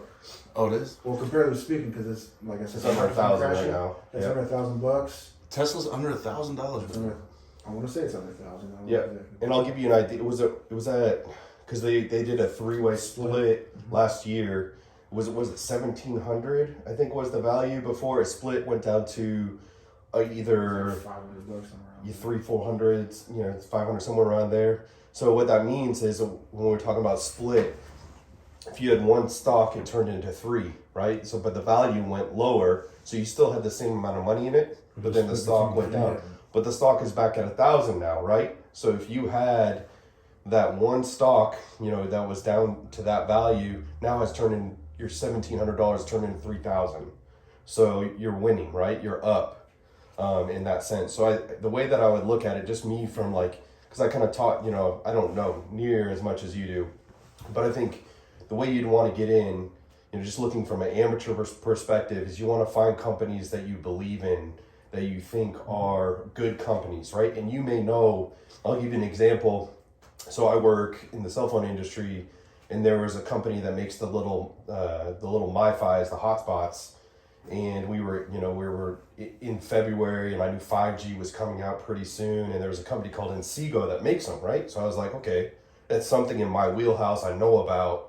I looked at the stock, on Robinhood and a couple of the other platforms, and I look at the history, because when you go in the apps or on the computer, it'll show you, what the price has been over, 3 months, the year, the life of the stock. So you can tell if it's high or low, right? So you may hear people talk about this buy low, sell high, right? That's what that means. So if the stock has been as high as $20, but then it's priced at $3, but it's a good company, read some articles and see if, as long as they're not going bankrupt, there's a couple of things you can look at. But if it's a company you believe in, the price is low, that might be the one to start with. That's a good point. I think, it is really hard to find the stocks that are like that, like the diamonds in the rough. But I think, like you were saying, I think if you put enough effort into it, you'll find one that's going to go up. Yeah. Right? You'll find one that's I forgot the other one you told me about tonight, but you'll find one. Ethereum. Yeah. Thank you. I think you'll find one, especially if it's close to home. Like for me, I'm in the real estate industry. Like I know, for instance, I know that it's not been doing well, so I actually bought some Zillow, just thinking that it's going to go up because of the fact that right now it's so low, right? But I think once you know I'm that, buying some Zillow. if you lose money, don't blame it on me. But I think just kind of find something close to home for you, whatever your industry is, and just find a company. Fanatics, for example, Right. will have the licensing for every sport outside of UFC and soccer. So just to give some people some background, Topps is the manufacturer for baseball cards, Right. and they also have the licensing for baseball. So they're allowed to put out baseball cards with the actual logos of the teams and whatnot. And then Panini is the manufacturer for UFC, basketball, football, where they can have the actual teams on the jerseys, on the cards itself. And one company, Fanatics, who's still private Right. at the moment, just bought out both companies. So They're going to go crazy once oh they yeah, go that public. was something that we were looking into, and we actually did some research on that. Right. Yeah, remember? So Like if you guys know who Warren Buffett is, right? Yeah. yeah. Yeah, so Warren Buffett, one of his biggest investments ever was Coca-Cola. And, if you watch any of his videos or see how he started off, he would go to stores and just watch what everybody's buying, right? And, it's kind of like one of the things that he did was he just watched what people were buying. And Coke just happened to be one of his biggest buys because he's like, whether it's a pandemic, whether it's everybody's doing well, everybody's going to buy Coke. Right? So I think if you just find a company, right? If you find a company that you think is going to do well, regardless of if the economy's doing good or bad, pull the trigger. Honestly, I think that's the only way you're going to make money is if you throw money in it and Take the leap. Right. take the leap. I remember when the pandemic happened, everybody was talking about buying like stuff that has to do with travel, stocks and like cruise Airlines. ships or airlines or whatever. I went another route and bought some stocks in Groupon. You get some Groupon? Yeah. And at that time, it was like 70 cents. And right now, I don't know what it's at, but last time I looked, it was like $70. But that's what I bought it when the That's pandemic happened. 100x, bro. 100x. Shoot, I wish I would have known that. I would have bought some Clorox or something. Clorox and There you some go. face mask company. Johnson Right. or whatever. Right? Did that happen during the pandemic? It exploded there for a little bit. Yeah. There was a shortage in everything, bro. Everybody was buying it. Ted, what do you see next, man? For real. I don't know. I'm just going off what people said. You know, they said to buy stocks in because when the pandemic happened, they stopped like traveling and all that. And then that's when the traveling, like airlines and everybody else, their like value went down. Went down like crazy too. Yeah. And then everybody was saying it's gotta come back. So I was just thinking. Yeah, I know a lot of buddies that did that too. I was just thinking Groupon. Restaurants went down too. That was another one because we didn't know, you know, when everything was shut down. Those are all ones that if you had money and invested in them, you're probably doing pretty good right now. Yeah, I don't think we're ever going to see what we saw last year because it literally dropped and they came right back. It was like a peak. Jeez. Yeah. And I remember sending my siblings a text. I don't know if I told you about this. I told my siblings, you guys got to jump in the stock market right now. Yeah. Because we knew it was going to come back. It was only a matter of time. I mean, we did pretty well last year, but what we got into was DocuSign. So DocuSign's they do electronic signing. Right? Yeah, we use it in the company I work for. Yeah, Yeah. but Everyone. just knowing the fact that nobody's gonna want to meet face to face anymore. Mm-hmm. I'm like, okay, I'm gonna buy a ton of DocuSign. Makes sense. I'm gonna buy a ton at the casino because I know eventually those are gonna come back. Dude, have you guys ever tried to look for a Logitech webcam online? Oh, Bro, Bro. you cannot find one. I kid you not. Printers, you know what I mean? Like, it's wild. Everybody's work from home now, so DocuSign Exactly, and all bro. that. Yep. It's all about, the Zoom, the webcam, work from home stuff. Like, Even Zoom Wow. blew up last year. I mean, I wish I would have thought about that. Yeah. Zoom would have I been mean, I think it's good. down now, but last year it really blew that's up. wild. So So you it's said- all this stuff around us that we just, Oh, okay. don't really pay attention to. You know what I mean? Yeah. So you said the market is down right now. What's causing the downturn? Well, there's a lot of guessing going on right now because of. So I don't know if you know who Powell is, but Powell's the chairman of the Fed, right? So essentially, what's going on is for the last 2 years, the government's been printing a lot of money in order to rein back in inflation, right? So with what he was talking about last week, who knows if he's going to go through with it or not? He's talking about raising the rate 4 times this year. Wow. Right, the Fed, the prime rate, which would mean less money in our pockets. I mean, it mean a lot of things. People can't afford homes. I mean, and it's kind of scary for me because I'm in the real estate industry. I'm not saying that it is going to kill our market, but with the interest rates going up, with the prices being so high, I don't know how people are going to afford houses. So what that means to me is that the prices have to come back down if the interest rates are going up. Right. The bond market's probably going crazy with the fact that the interest rates are going down. So with him saying what he said, in that hearing that he had, I think it was last week or the week before, it's kind of thrown a huge wrench in the market because of the fact that we now know that the rates are going to go up. We just don't know when, right? So everybody's speculating 4 times this year, which would mean if it's going up 4 times this year, Every quarter. it might be every quarter. But just thinking about it, I'm like, if you really wanted to fix it, I would say fix it now, as opposed to spreading it out 4 years. So A little bit. if it was up to me, I would say just pop everybody right now, raise it like half point, as opposed to going like a 1/8 point, every quarter. Well, I don't know. Nobody knows what he's going to do, so there's a lot of indecision right now in the market. So everybody's pulling their money out because they don't know what's going to happen. So that's kind of what you're seeing, right? The fact that he said what he said, with the rates going up, Jeez. everybody's pulling their money out of the market, so it's tanking everything. Who is this guy you're talking about? Powell. His last name is Powell. I forgot what his first name is, but he's the Fed chairman.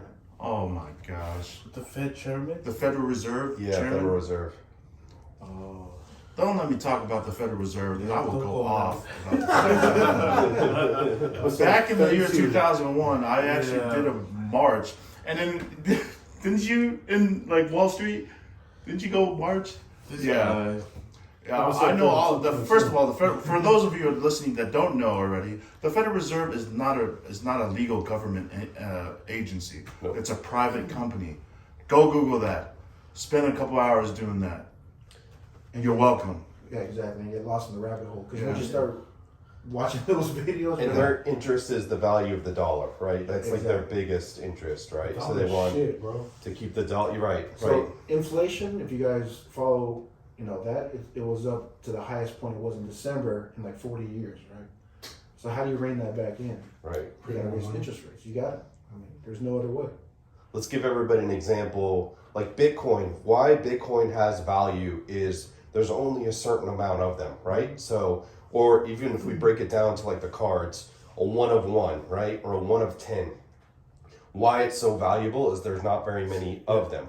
So you look on the flip side of what happened during the pandemic where they just kept printing money to pay bills and a lot of people, or to pay people that weren't able to work, right? Because they had to be home. Weren't able or didn't want to. So, and then the money was still in circulation. They created more dollars than were in existence before, which devalues the value of the dollar. Yeah. So that's just, trying to simplify it down there.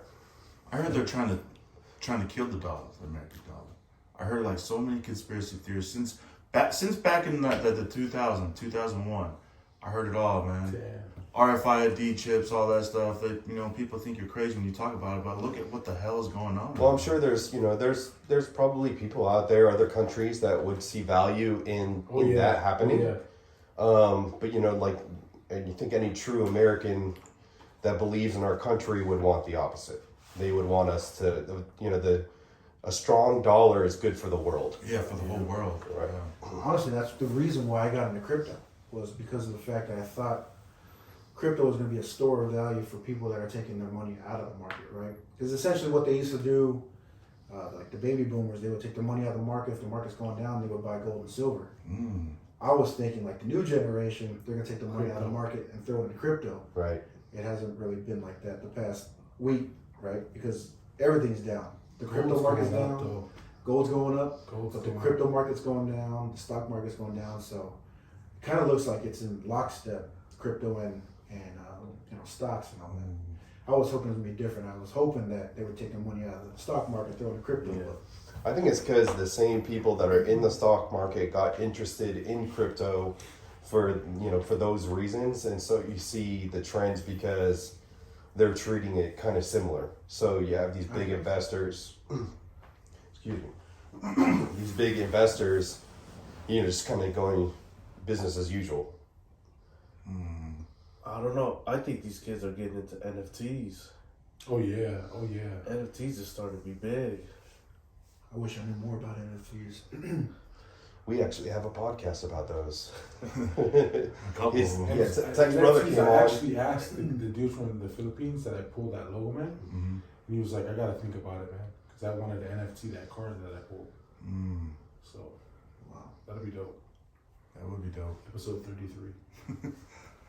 You actually should think about doing an NFT card you pulled as well. Oh yeah. The rarity of it, being out of 5. Only 5 So- existing in the whole entire world. The world, man. So what does that mean, though? Like, can you explain what that means to do an NFT? From So it's a physical card now. It's just like, It's a way for you to own it digitally. yeah, It verifies that you own you it have the rights digitally. to it. Because everyone can take a picture of it. Like we could all take a picture, like I did, and put it on our It Instagram. sounds silly, but what the manufacturer of the cards, I know I always refer to cards because I don't, but Panini started doing a digital version and a physical version to introduce it, the blockchain, right? That's what they call it, Panini blockchain. And that was 2019? John Bro. Moret's year. And that's the thing, like Exactly. even me, I was glued with, so I was like, that's ridiculous. You know, Yeah. I opened a lot of cards, but I started stacking the blockchain ones because I'm like, I don't know what to do with these. Like, do I, whatever I do, but Panini actually created their website where you can trade the blockchain cards between each other, digital cards. But eBay also accepts them. You can sell them on eBay. Yeah, I sold it. The biggest one I sold was a Kevin Durant. It wasn't even a physical card. It was like numbered out of 99. It was digital for like $200. Yeah. It's wild. And now that card's probably like, double. If that, but it just It blew makes my sense mind. though. It's like you're right. You can verify that it's real. Yes. Yeah. Yes. And that you are legally the owner of it Yes. at the time, because It's basically like open sea, but for cards. Panini has on their their marketplace. That's awesome. Digital dunk. So every pack comes with like a digital dunk card. Just like the Pokemon, you can play the game. The digital dunk has like 3 random cards they give you. So notice, walk him through how you created your NFT, and then how you have a unique, just walk him through like everything about it on OpenSea, what you did, and how you have yours. Man, it was a process. So you create a piece of art, or like I'm going through, I'm going the story route with the NFT that I created. In your case, you would have a picture. You could maybe create a background of your card. So we're just simplifying it to that. You'll have a picture of the card, maybe with a cool background. Okay. Go back to Notis. Yeah, and then you just you have to create a wallet. It's a process, man. It's a process, but I studied the last episode that these guys had about NFTs and the metaverse. I just listened to that, and I got they kind of like walked it through, like how to go through a wallet, like set up a wallet, how to make an OpenSea account. Which wallet do you use? Meta? Yeah, I mean MetaMask. That's is one of the ones. the, Yep. is the most popular one. There's a bunch of them, but I just used that one. And so you got to create a wallet, and then you got to upload your art. To OpenSea. To Verified and OpenSea. stuff, right? What's that? The artwork has to be verified and all that fun stuff that you actually created and whatnot, right? Yeah. So Well, that's true. So you don't take somebody else's artwork and yeah. So I bought digital assets on Adobe because I have the yearly membership. okay. And there's a bunch of digital assets and vectors and stuff you can buy that own, you have license. So I just combined those ones that I bought into a little art piece. I call it the Encourager Truth Pilots. Okay. And there's gonna be 12 of them, 12 different pilots, and they're all part of the Gorilla Alpha clan. So I did like a story behind these Truth Pilots. That's cool. But yeah, there's just art pieces you upload to OpenSea, and then OpenSea connects to your MetaMask wallet, and it verifies that you actually own it, or like you Yeah, created it. people have the option to purchase Yeah. that NFT. Yeah, right now it's listed for 9 Ethereum, which is like $40,000, Yeah. But it was the cheapest gas tax fee, because there's a fee that you have to pay when you upload your art and everything. That was the cheapest. It was like $190 to upload the art to OpenSea. That was the tax or the fee that I had to pay. 9. I wanted to list it for 0.025 Ethereum, which is like $60 or $40, I think, 80. But it was like $400 For the gas. for the gas fee. So I just kept going up until the thing dropped below 200, and it was 9 Ethereum. And But well, get- yeah, getting ahead of the game, like you think like a lot of people are going to be in the metaverse, which is really just virtual reality. But let's say somebody has a virtual reality house where they want that 1 in 5 card on the wall in their house. Just keeping it simple there. That's how your NFT of your card could create value, and maybe somebody would want it. So, or somebody just might want it regardless, right? There's a collector, To own it digitally, that's wild. right? That's awesome. and then if you sell an OpenSea, like OpenSea, you get a 10% charge for every time it upsells, someone sells it.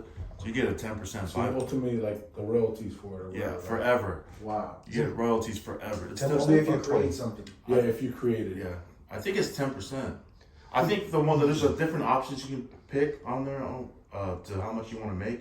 I chose the 10%, or I think it's the base.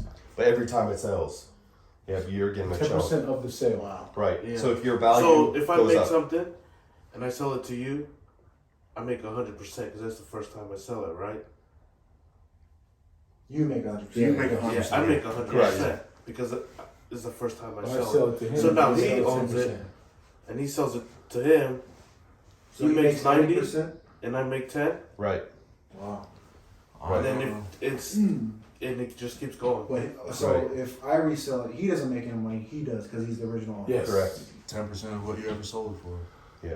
But the NFT game is huge right now. Gary Vee, he partnered up with a bunch of people in New York to create this restaurant that everything is, it's a membership exclusive, and you can only get there, get inside that restaurant, the sushi restaurant, if you have a token, NFT token. But you can NFT anything because I see Jay Leno. He NFTs his cars. Yeah. Right. Yeah, ownership in the But car. who would want a piece of his collection? You know what I mean? His car collection. So geez. Well, if they, let's say they got a mansion, in some metaverse, in some virtual reality, and they want, pictures of his cars in their mansion, again, that's where the value would be. Is, somebody comes into his place, and they're like, oh, where'd you get these from? Oh, these are that's Jay Leno's collection. Yeah. So the value of, where that came from, that's what creates it. So you're going to have kind of two ways, I think, building value is going to be the creator. So somebody with artistic talent that's able to create unique versions of art that are going to be sought after. And so it's going to be like, somebody that that's a collector, and you can say, hey, I've got, this famous collector's piece of art, or you have, legit copies of something that's pretty sought after in the real world. I think those are the two main ways a lot of them are going to make money, at least from what I can see from my perspective right now. My question is, though, the value is still connected to the U.S. dollar, right? Well, it's a ETH. Ethereum. I know, but there's a dollar value to it. It's still attached to, like 9 Ethereum is worth $40,000. Only if you sell your Ethereum, though. So if you hold onto your Ethereum, that Ethereum right now. So, for example, right now Ethereum's low. Yeah. 9 So- Ethereum worth 22,500. Right. So you wait, though. It's going to go back up, right? Ethereum is going to run the NFT world, so it does run the NFT world. Exactly. So, and it's more sought after. It also runs the gaming world as well. So a lot of these games, we were talking about metaverse and virtual realities. The gaming world is run by Ethereum as well, because all the tokens out there right now are backed by Ethereum. So you have these different ones. On different podcasts we talked about Sandbox. There's a Sandbox token, but the token is backed by Ethereum. So that's the importance of that right now. So, man, I'm kind of confused right now because The dollar only matters if you sell your Ethereum, right? okay. Because it only matters if you're holding, if you're holding your Ethereum, for as long as you want it to be right, before you sell it. right. So again, going back to the concept you were talking before about stocks, buy low, sell high. That's the same concept you're going to take into it. As in your investing, you don't want to sell right now. If you own Ethereum, you'd be silly to sell Ethereum right now, especially if you bought at 3,500 and at 2,500, you just took a loss, right? So you panic sold or panic sold.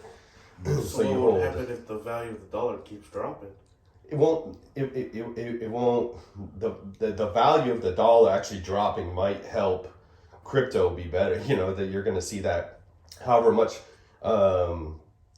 it is in proportion to Ethereum is what you want to be worrying about more. So a strong dollar though probably would be good all around for everything other than gold and silver. Those types of currencies,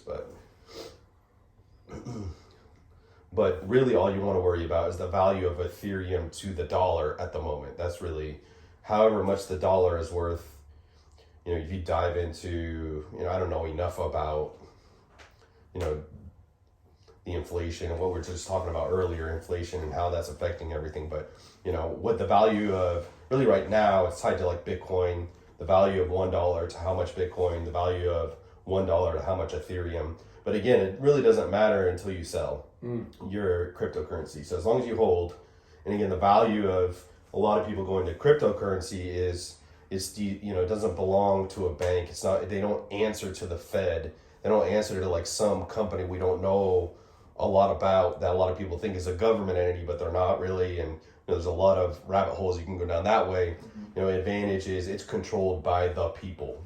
So you go back to, retail investors, right? That's what cryptocurrency is. The goal is that it's driven by retail investors, so that everybody has a say. It's not controlled by banks. Man.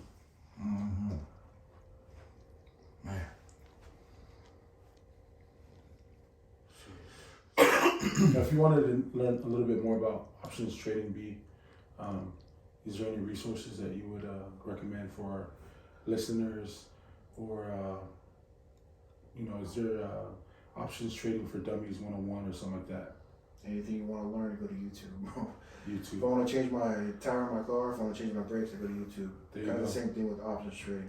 But you do want to be specific about what you're learning, right? You want to learn more about calls and puts, and essentially what a call and a put is, because it is kind of confusing. Especially when you think about options trading, you're not owning stock.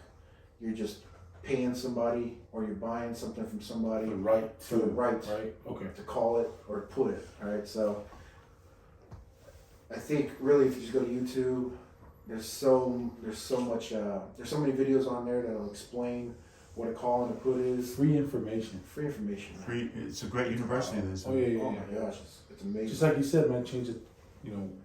Gas pump and water. You know what I mean? That's how we learned about NFTs too. Yeah, it's wild. It's wild. Appreciate you shedding light on the options trading. It really does give people another avenue. And I know it may sound new to everybody, but the verbiage comes with the learning process. Get it down and find out what this mean, what puts mean, calls mean. Appreciate you taking the time to just share some of that stuff with us. The important information. Maybe someday, our listeners can look to it as a different avenue, right? Support your family, whatnot. Yeah, 100%, man. Yeah, thanks, Brian. No problem. Appreciate it. How can people get in contact with you, or? I don't have an Instagram. I don't have a Facebook. I guess you can contact my brother. Oh, okay. Honestly, because I don't do social media. Nice. That's It's funny good, 'cause man. I used to say it just takes up too much of my time, but now I'm here playing Apex, right? So, well, it really just takes up too much of my time. I don't do social media. I think people live different lives on social media where Oh yeah. I just don't like interacting with people on social media. So if you do want to get a hold of me, I think probably the easiest thing to do is to contact my brother-in-law. Right on. Yeah, if you have any questions, I'm more than happy to answer them, especially with options and stocks. And I just love the fact that you guys do these types of things, right, to help our people out. And I'm sure more than just Polynesians watch this podcast, but at the same time, I really love the fact that our people have an opportunity to buy more than 5 houses in a year, right, or in 15 years. Yeah. That's for me. It's kind That's of wild, bro. That it's blows my sad, mind. right? I talked to my wife about it. It's just sad for me to see, especially with everybody else, buying homes and buying homes cash. That's We see wild. that a lot. And for our people not to buy homes, it's kind of a sad thing for me to see. Right? Love for our people to have more opportunities. Yeah, I think great. One of the things I love about our podcast is that we encourage, like, getting outside the box and trying to, seek the information to be able to do that, and sharing that information with people. So it's huge, man. Some people there's a lot of people that just stay in their lane. They get right? stuck. Yeah. Comfortable. Comfortable. 9 to 5. Paycheck to paycheck. Become comfortable with uncomfortable. I think that's something that we share in common here is, we're willing to step out of our comfort zone to learn new things. It's human nature. You see your grandparents do it when you're a kid. You see your mom and dad do it. All you see is 9 to 5, bust my ass, pay the bills. We'll go on vacation during the summer. Mm-hmm. Right back at it in August. We'll see at the same time you see them not having the financial sense to know that you got to put money away and stuff like that. Because it's, for me, seeing what I saw growing up, it's like any free money we had, as much as I love my family, it's like always going back to Samoa or so Absolutely. it's always Especially going to other people where I'm like, kind of seeing that growing up, I'm like, man, I wish there was an opportunity for my parents, my father and my mother to be able to make money and save it, right? Or to be able to make more money, because it's kind of like they just Invest get it, stuck. make it more, Exactly. Yeah. then you can get to the point where you can really give back and help. Exactly. You know, Yeah, you set absolutely, yourself absolutely. up that way. But if you're constantly treading water, you know, how can you succeed? I think we're lucky. You know, look at my parents never gave me any financial advice or, you know, taught me anything either. So it's just, you know, I think it's important that we continue to drive for that information, because YouTube, you can find everything there. We can share the information from other people that have a like mind. You know, we're trying to come up and, you know, find other ways to make money. I think we're luckier than our parents because we have access to information like no other generation has. for sure. At the fingertips, you know. Yeah. We got it right here. We ain't gotta go to a library, look through a catalog. Like back in the days, they go look for the book. We can just Google everything, right? YouTube, everything. Yeah. Right. Yeah. But yeah, I think one of the things that our people could learn is financial literacy, like how money works. You know, and that was another thing growing up poly. You know, we wouldn't have enough money for food, but we had enough money to get to somebody's wedding. Yeah. Or funeral, yeah. You know, Could we not make that normal, you know? Yeah, exactly. and that was the thing about growing up poly. Like one thing, I mean, I don't like talking bad about our people. One thing I wish we would change is the fact that, you know, you go to somebody's house and, you know, you bring your mats and stuff like that, but then the family's obligated to give you guys stuff Something back, back in return. right? Even more, right? Yeah, Like the right. food, they cook for you and they do all this stuff. I'm like, those are the financial Yeah. things. I don't even know what you call You can them. never just accept it. You know what I mean? Exactly. There's always Yeah. giving it right back, or giving better than what you've gotten. You know what I mean? And that's what it comes to. You know? The reciprocity, Yes. reciprocate the same Yeah, thing, absolutely. and always to one up or something. I don't know why. What if it was a gift of information instead? There you go. Awesome. There you go. Come on, man, that'd be dope. I mean, that's what we're trying to do, right? Yeah, absolutely. Normalize that. What are they? All those memes. Normalize freaking people, man. But yeah, that's dope. Damn, a lot of information in this episode, man. Good stuff. Available on all platforms. Should we do the little song break now? You guys gotta. We have some guitars and we have a guitar and a ukulele here. We should do a little live jam session, man. Bless the people. Let's Oh, go. we got a singer right here, dude. Right there. No, I'm not. I haven't played tech. You play tech. I haven't played this forever. Jam some. We can jam some for the people. What's something that you two both know together? Let's dance. Let's dance. Let's get a cup. Let's get a cup. Let's get a cup. Up with it.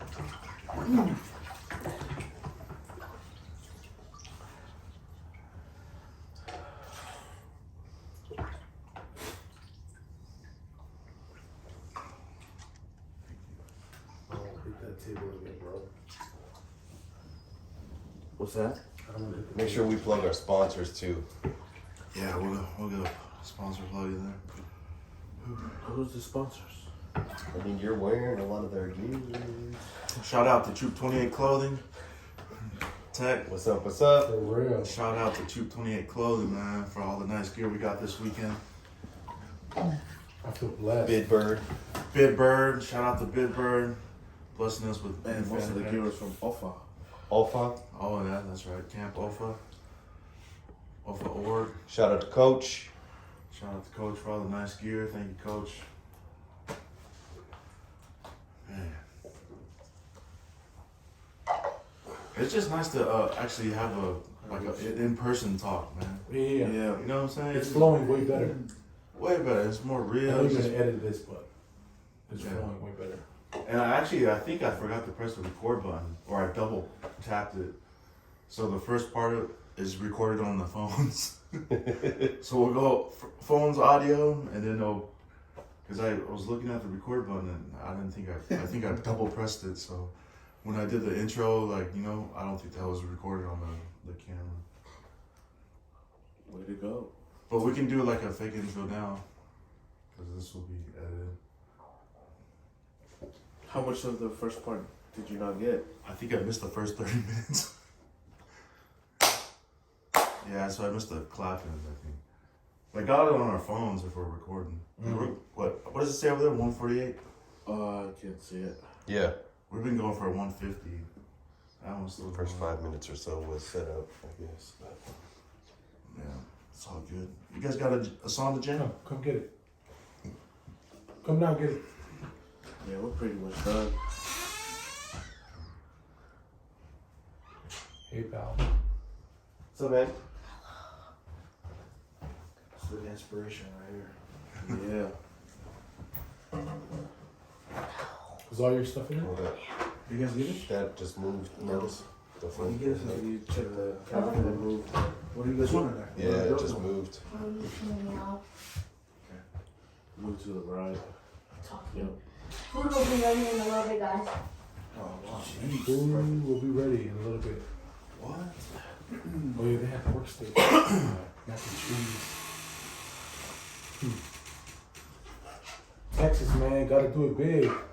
Man, Oh. shout out to our host, man. All For right. real, man. Not I, not I. Ja Rastafari. Damn, we've been eating good since we got here. For real, kidding. Appreciate you, Tonga. Man, Thanks for having us all out. grateful for all the support, man. We do it again next week if you guys down. Yeah, it was good to see, man. That was good to see. To be honest, I didn't know how it was gonna be. My family in town. I was like, oh, they'll come to the shop, and I'll just have my wife take them to lunch. This was on Friday before you guys got in, right? Mm-hmm. So I was like, sitting there like, damn, they're probably gonna be bored.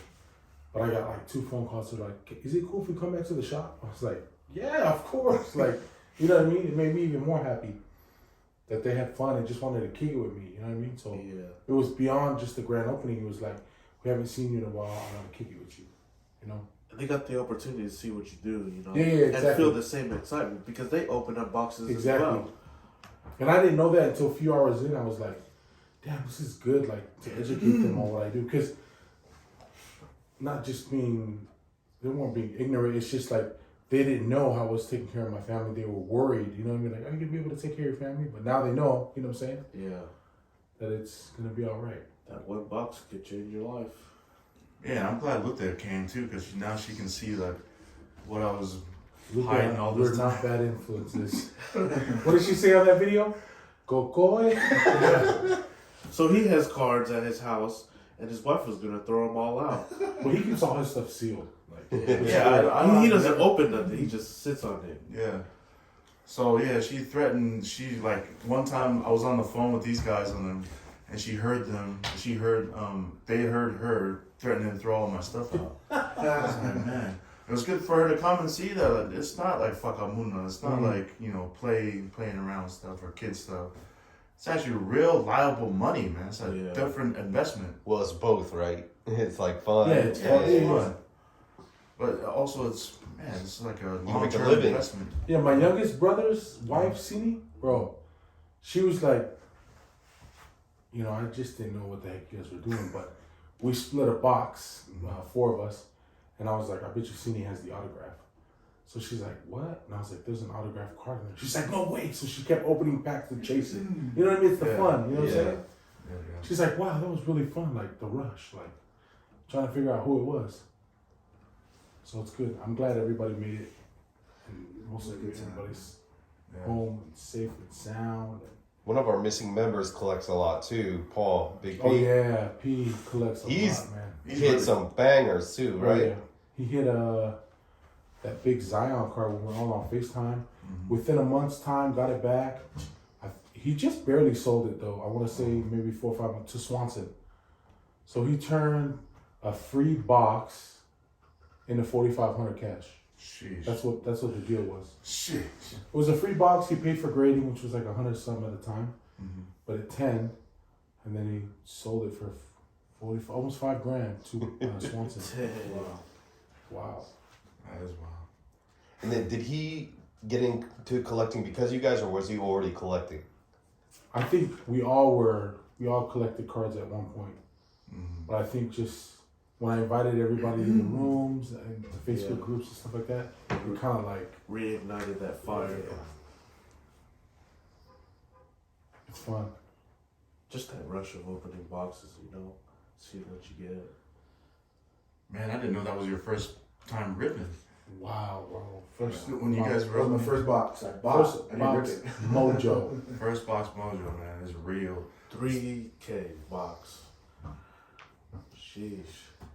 Go big or go home, right? Yep. Scare him. What did he say? Before I ran his card info, the payment info, scared money don't make money. He was like, yep. That was my favorite saying.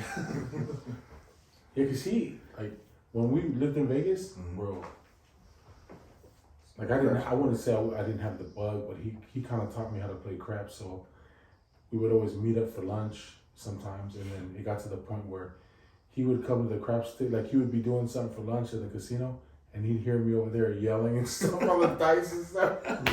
My wife is gonna watch this stuff. Just kidding. That's for the archives. That'll be for the, we have archives, too. Jam session, let's go. Yeah, let's do it. Let's Do it. jam a song. Now through Can you play the Fiji song you played last night? I'll just follow you.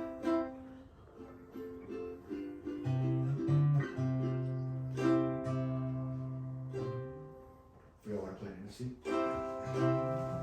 Let's try G. Then we can all sing it. Turn me up in the headphones one time.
Oh, sweet darling, now tell me, what did I do to deserve you? What did I say to make your angel eyes turn my way? Why? If only I had the world, I'd give it all to you, babe. If only I had the world, I'd give it all to you, babe. Wow. Vela, vela. Oh. Once again, we were here in Dallas, or Arlington, Texas, here celebrating Tonga's grand opening card shop here in Arlington, Texas. The card shop, it's called The Card Shop. You can find them on Instagram, Twitter, Facebook. And with our special guest, Bryan. Bryan, what's your last name? Savelio. And with our special guest, Bryan Savelio. Thank you again for coming, Thanks, joining Bryan. us, Bryan. Thankful, man. Thanks for having Thanks, us, Tonga. Tonga, Tech and Jake. We're all Man, here. I've been hounding my brother-in-law for a while to be on the podcast, man. Now we finally tried. Some gems. Oh yes. So when Notis was like, "Weird, just put this mic on your sweater," and he was like, "Oh, okay." I was like,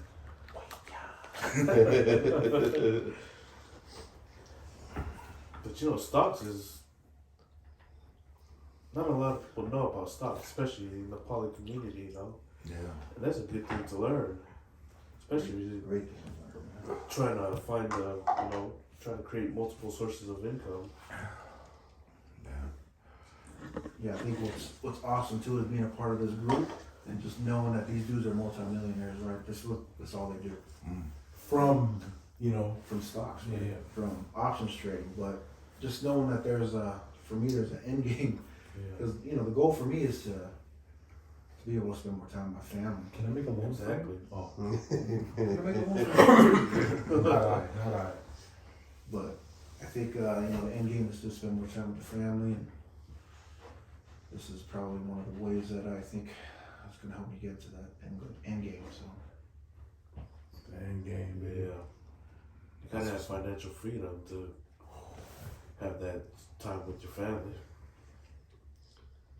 Absolutely. To be able to pursue the things that like really matter to you, right? Like family or whatever your dreams may be. Because not everybody's going to be in their initial job. Their 9 to 5 is not going to be. It may not be their dream job, you know. But you gotta take the chance, Like Tonga here, he said 6 months before your wife found out. Yeah. Shout out my That wife was- for not that was- divorcing me. That was a big chance. No, but even like, just to give you an idea, like I told my wife, like, I was like, we probably won't pay ourselves, Yeah. Probably won't get any profit share for the first couple quarters or whatever. And it was like 9 months, dude. She's like, what's going on? But I think the hardest thing for my wife to understand was, because I believe that you can't sacrifice time and money. There's no way. But you want to make enough money where you can have the time to spend with your family. You know what I'm saying? So it's a give and take. It was hard because when the shop opened, all my time and my energy was going into it, which was tough. It was tough on my family, like big time. But you just gotta make it work. So the sacrifice, that's the most important thing. Like when it gets tough, just know, like that. I'm sure you guys have seen that meme, the two guys digging for gold, right? Oh yeah. One guy's like inches away from it, and another guy's super far, and the guy from inches away from the piece of gold just stops. You know what I'm saying? Yeah. So that could be potentially your breaking point, but then like just now my wife loves coming to the shop, bro. You know what I mean? I So can't what's keep my coming- son out. So what's coming in the future? Your son's gonna have his own shop in the future. Man. More Polynesian Bro, card shop owners. the goal is to create generational wealth. like Duta said, More options. franchise in Vegas. Just let me know, man. So AZ. Polynesian only options trading group. Man, See, there it is, man. Wow. And your son, he's pretty knowledgeable in the cards, man. All he does is thumb through cards and read stats to me, bro. Yeah, It's hilarious. Like when we were there yesterday, and he was just pointing out. Oh yeah, that's a da da da da. I was like, dang. That might be worth this and that. And this and these are players that like played like during our time, you know, like way before him. And just for him to blurt out the stats and like his value, I was like really impressed. He spends so much time at the shop. He's only 11, huh? Yeah. Tomboy's only 11. I know he was helping Jake, like sort through all the rookies. Yeah, when I was ripping. He's like, "Oh, keep these rookies. These three are the top 3 rookies you want." And I was like, Like he's up on the game, which is good. Hopefully he doesn't quit school for 6 months. Or hopefully he doesn't open up another shop and compete against him. Man. He's so funny. I feel like I'm gonna be running all over Vegas trying to find cars now. He will be for sure. Good luck. Especially in March, because new Prism's gonna be out. I'm talking about like Walmart blasters are gonna be $20, right? Yeah. And online, consistently for selling for $150. Like, so you don't even have to open the product. You know what I'm saying? You're just flipping it on eBay or on Facebook Marketplace if you don't have an eBay. Just meeting up with people and just flipping it. There's a case of 20 blasters. That's wild. So you're paying $400 for the case and flipping it for, whatever 150 is times the $20. It's wild. With the quickness, dude, like, but if you find a car shop that'll buy it from you, like, it's Cash money. What's the chase in those? I don't know yet. They haven't come out yet, but this is the Mac Jones and the. yeah, this would be Mac Jones, T-Law, so it's gonna be like Oh, highly sought after. in their Justin NFL Fields. unis. Oh yeah, in the Yeah. NFL union, first Prism unions. Yeah. It's gonna be wild. I can't wait. Let's go. But that draft class was pretty good, so there's probably it'll probably hold value if you even hold it sealed. Yeah, sealed. Until these, But cause like what's the fun in that? You know what I mean? yeah, I can't do that because I get itchy fingers and I just want to rip everything.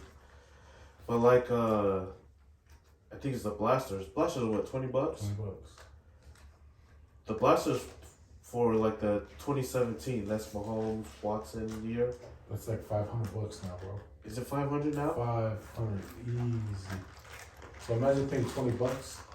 What is it? 2001, 21, 2017. So 5 years later, it's worth $500 from $20, and it's sought after. Like, it's not like you'll put it on your shelf for $500 and it'll sit there for a year. It'll immediately get bottomed up with the quickness. Oh my gosh. Yeah, it's wild. So like how you have sealed product, It's even better. Oh wow. if that draft class balls out, boom, that value of that box itself sealed also Yeah, raises. that's crazy. Like, I transitioned from basketball and all that to Pokemon cards. So I just buy a bunch of whatever I can get and hold it. Buy and hold. So But even the people at the shop, dude, like, when people come in, they're like, dude, that's cheap. But it's like a 2-year-old product. They know they can make money from it, and they're like, why don't you make money? I'm like, we don't want to max out the value of market. You know what I mean? Yeah. We want you to come back. Like, I'd rather sell you something $40 cheaper than market value, but and have you come back 10 times, 20 times, 30 times, 40 times, over and over and over and over. You know what I mean? It's all about the long game. Because they can get that market value somewhere else. Absolutely. Even if there was a car shop closer to their house. We all make money at the end of the day. You know what I mean? Yeah. But even though I give them that discount, but I can guarantee when I get new product in, it'll be like I'm constantly moving stuff. You know what I mean? Yeah. Which is good for me. do you know any do you know of any like other Polynesians that have card shops or in the card game? You guys are the only ones I know. I don't know. I don't think so. There might be, Mm-hmm. but who knows? Man, I smile from ear to ear when I see him, because there was one of my buddies that live in Maui. Mm-hmm. He was buying into brakes too, and he started Snapchatting it and stuff. I was like, dude, heck yeah, like, you know. But he was just doing it. He's an Eagles fan, so he was just collecting all the Eagles cards, you know. But I don't know. I'll always do that. Like, if it's something like trying to find a way to monetize anything, it's fun. Yeah. It's fun, man. You guys have anything else you guys want to add? We've been going for over 2 hours now. I'm good, man. Got a nice little buzz. We got good info from B. Yeah. Yeah, Good definitely. conversation, good exchange. Yeah, We're just having to do a drop, huh? yeah, after. But anyone of you guys good? Ryan, yeah, I'm good, man. Appreciate it. Tech, you good? Good, man. Got all the info I need. Congrats on your win again, Casey. Yes, sir. How about them Chiefs? So let's put it out there right now. Let's pick our picks for the Super Bowl. Obviously, Tech, you're going. This is a hard year to pick. Look, Wow. Chiefs my team, but I'd like to see the Bengals and Rams. Mm. Someone different, you know. But that's what I would like to see. So Chiefs and Rams, your pick. Well, yeah, Chiefs because it's my team, but I would like to see the Bengals go. Just have someone different in the Super Bowl. So I don't know how that would work. Because I want the Chiefs to win, but I'd Fake like to love see for something the Chiefs, different. man. That fake love for the Chiefs, bro. The Chiefs all the way. What about you, Jake? Who are you picking for the Super Bowl? Man, I think the biggest test for a team to make it through the playoffs is, a team that can win late in a playoff game. I think Kansas City has been showing that all year that they can win late, they can come back. So they got so many weapons right now. I just see them really as the team to beat. I think they're the favorite. In my opinion, I think they're going to take it this year. Dawn, who do you have?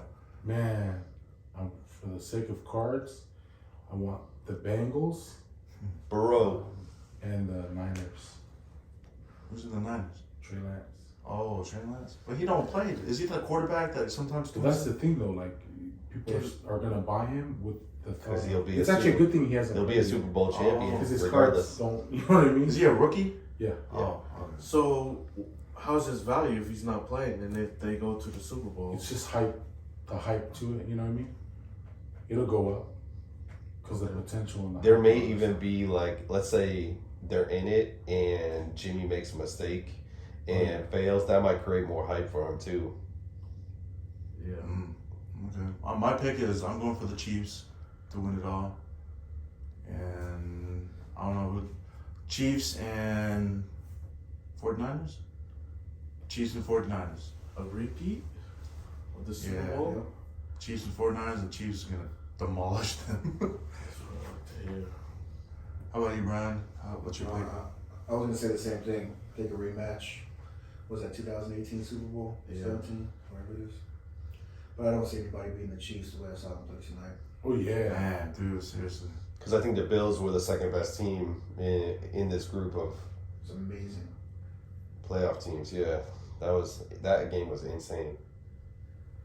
Everything follows the quarterback. That guy he wills that team to win. It's amazing, bro. Dude. That's what Don was saying earlier. It's like he's running around. It's like, yes, Tom Brady he's not here no more, or something, right? Yeah, like he's like trying to capitalize because he knows if he gets past this, like, is there really anyone else that stands a chance? He had 13 seconds to drive down the field and get in field goal range. 13 seconds. And he did. Travis Kelce. 2 plays. He did it in 10 Two seconds. play, 10 seconds. Yeah. Right. Because then they kicked the field goal. Wow. Well, yep, those are our Super Bowl picks for coming up. Hopefully, one of us gets it right. But you guys have any? Go Chiefs.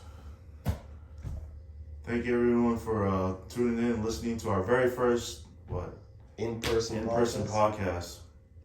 Thank you again to Tonga, Brian. Thank you. What a for being show, with man. us. What a show. And we actually had a musical number too. So it's a first. Thanks, Not a very Brian. good one, but No, First box mojo, first podcast, first song. Dang. Mahalo, Texas. man, you guys keep it up, man. This is awesome. What you guys are doing now. We would love to have you on, more, follow up, just to Spread maybe even like a segment, even on the podcast, like a 30-second drop or half an hour drop or something. No problem, man. Just depends on what time it is. Yeah. What do you guys usually do? We We're do all it over the place. at a time. Oh, yeah, so it'll be your time. Yeah, Yeah. it'll be our time. About 7 Monday, 7 p.m. Oh, I can do 7 p.m. Monday. Yeah, just come on. Maybe we can have a little segment, be like, now stocks with Bryan. Yeah. Just give a little. Cause there's a lot to learn in stocks, right? Yeah, bro. Yeah, there's a lot to learn. I think the hardest thing to do is just finding the right company to invest in. Really, I mean that's So all you're you're doing. doing You're just- research, huh? You're just buying a piece of a company. That's it. Someone once said, like, if you just follow what the senators are picking, they just go with that. You know, whatever they're buying it up, just follow them. There's a website that actually does that. That shows up. Wow, really? Yeah, I guess whatever they're buying and trading, it tells you. They That's tell you wild. the updates. But A man likes to live in the rabbit holes. I know. yeah. Also, for those of you listening, Jake and I, we do have our own little sub podcast we're coming out with. Maybe we'll do an episode of that. It's just talking about rabbit holes and science and tech. Oh yeah. You know, where we deep dive into just some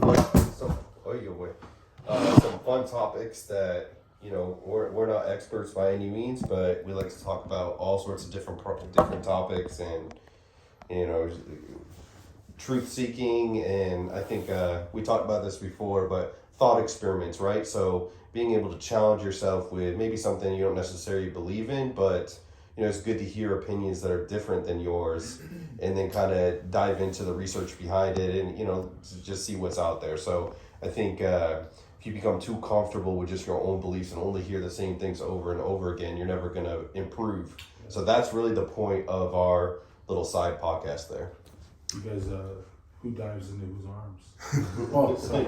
Depends on the week. Tune in to find out.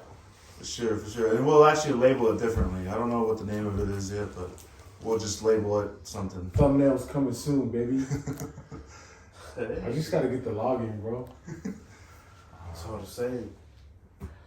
But yeah, it's been a great podcast. Thanks everyone for listening. Thank y'all. This is fun. Thank you. Have a good night. How about them Chiefs?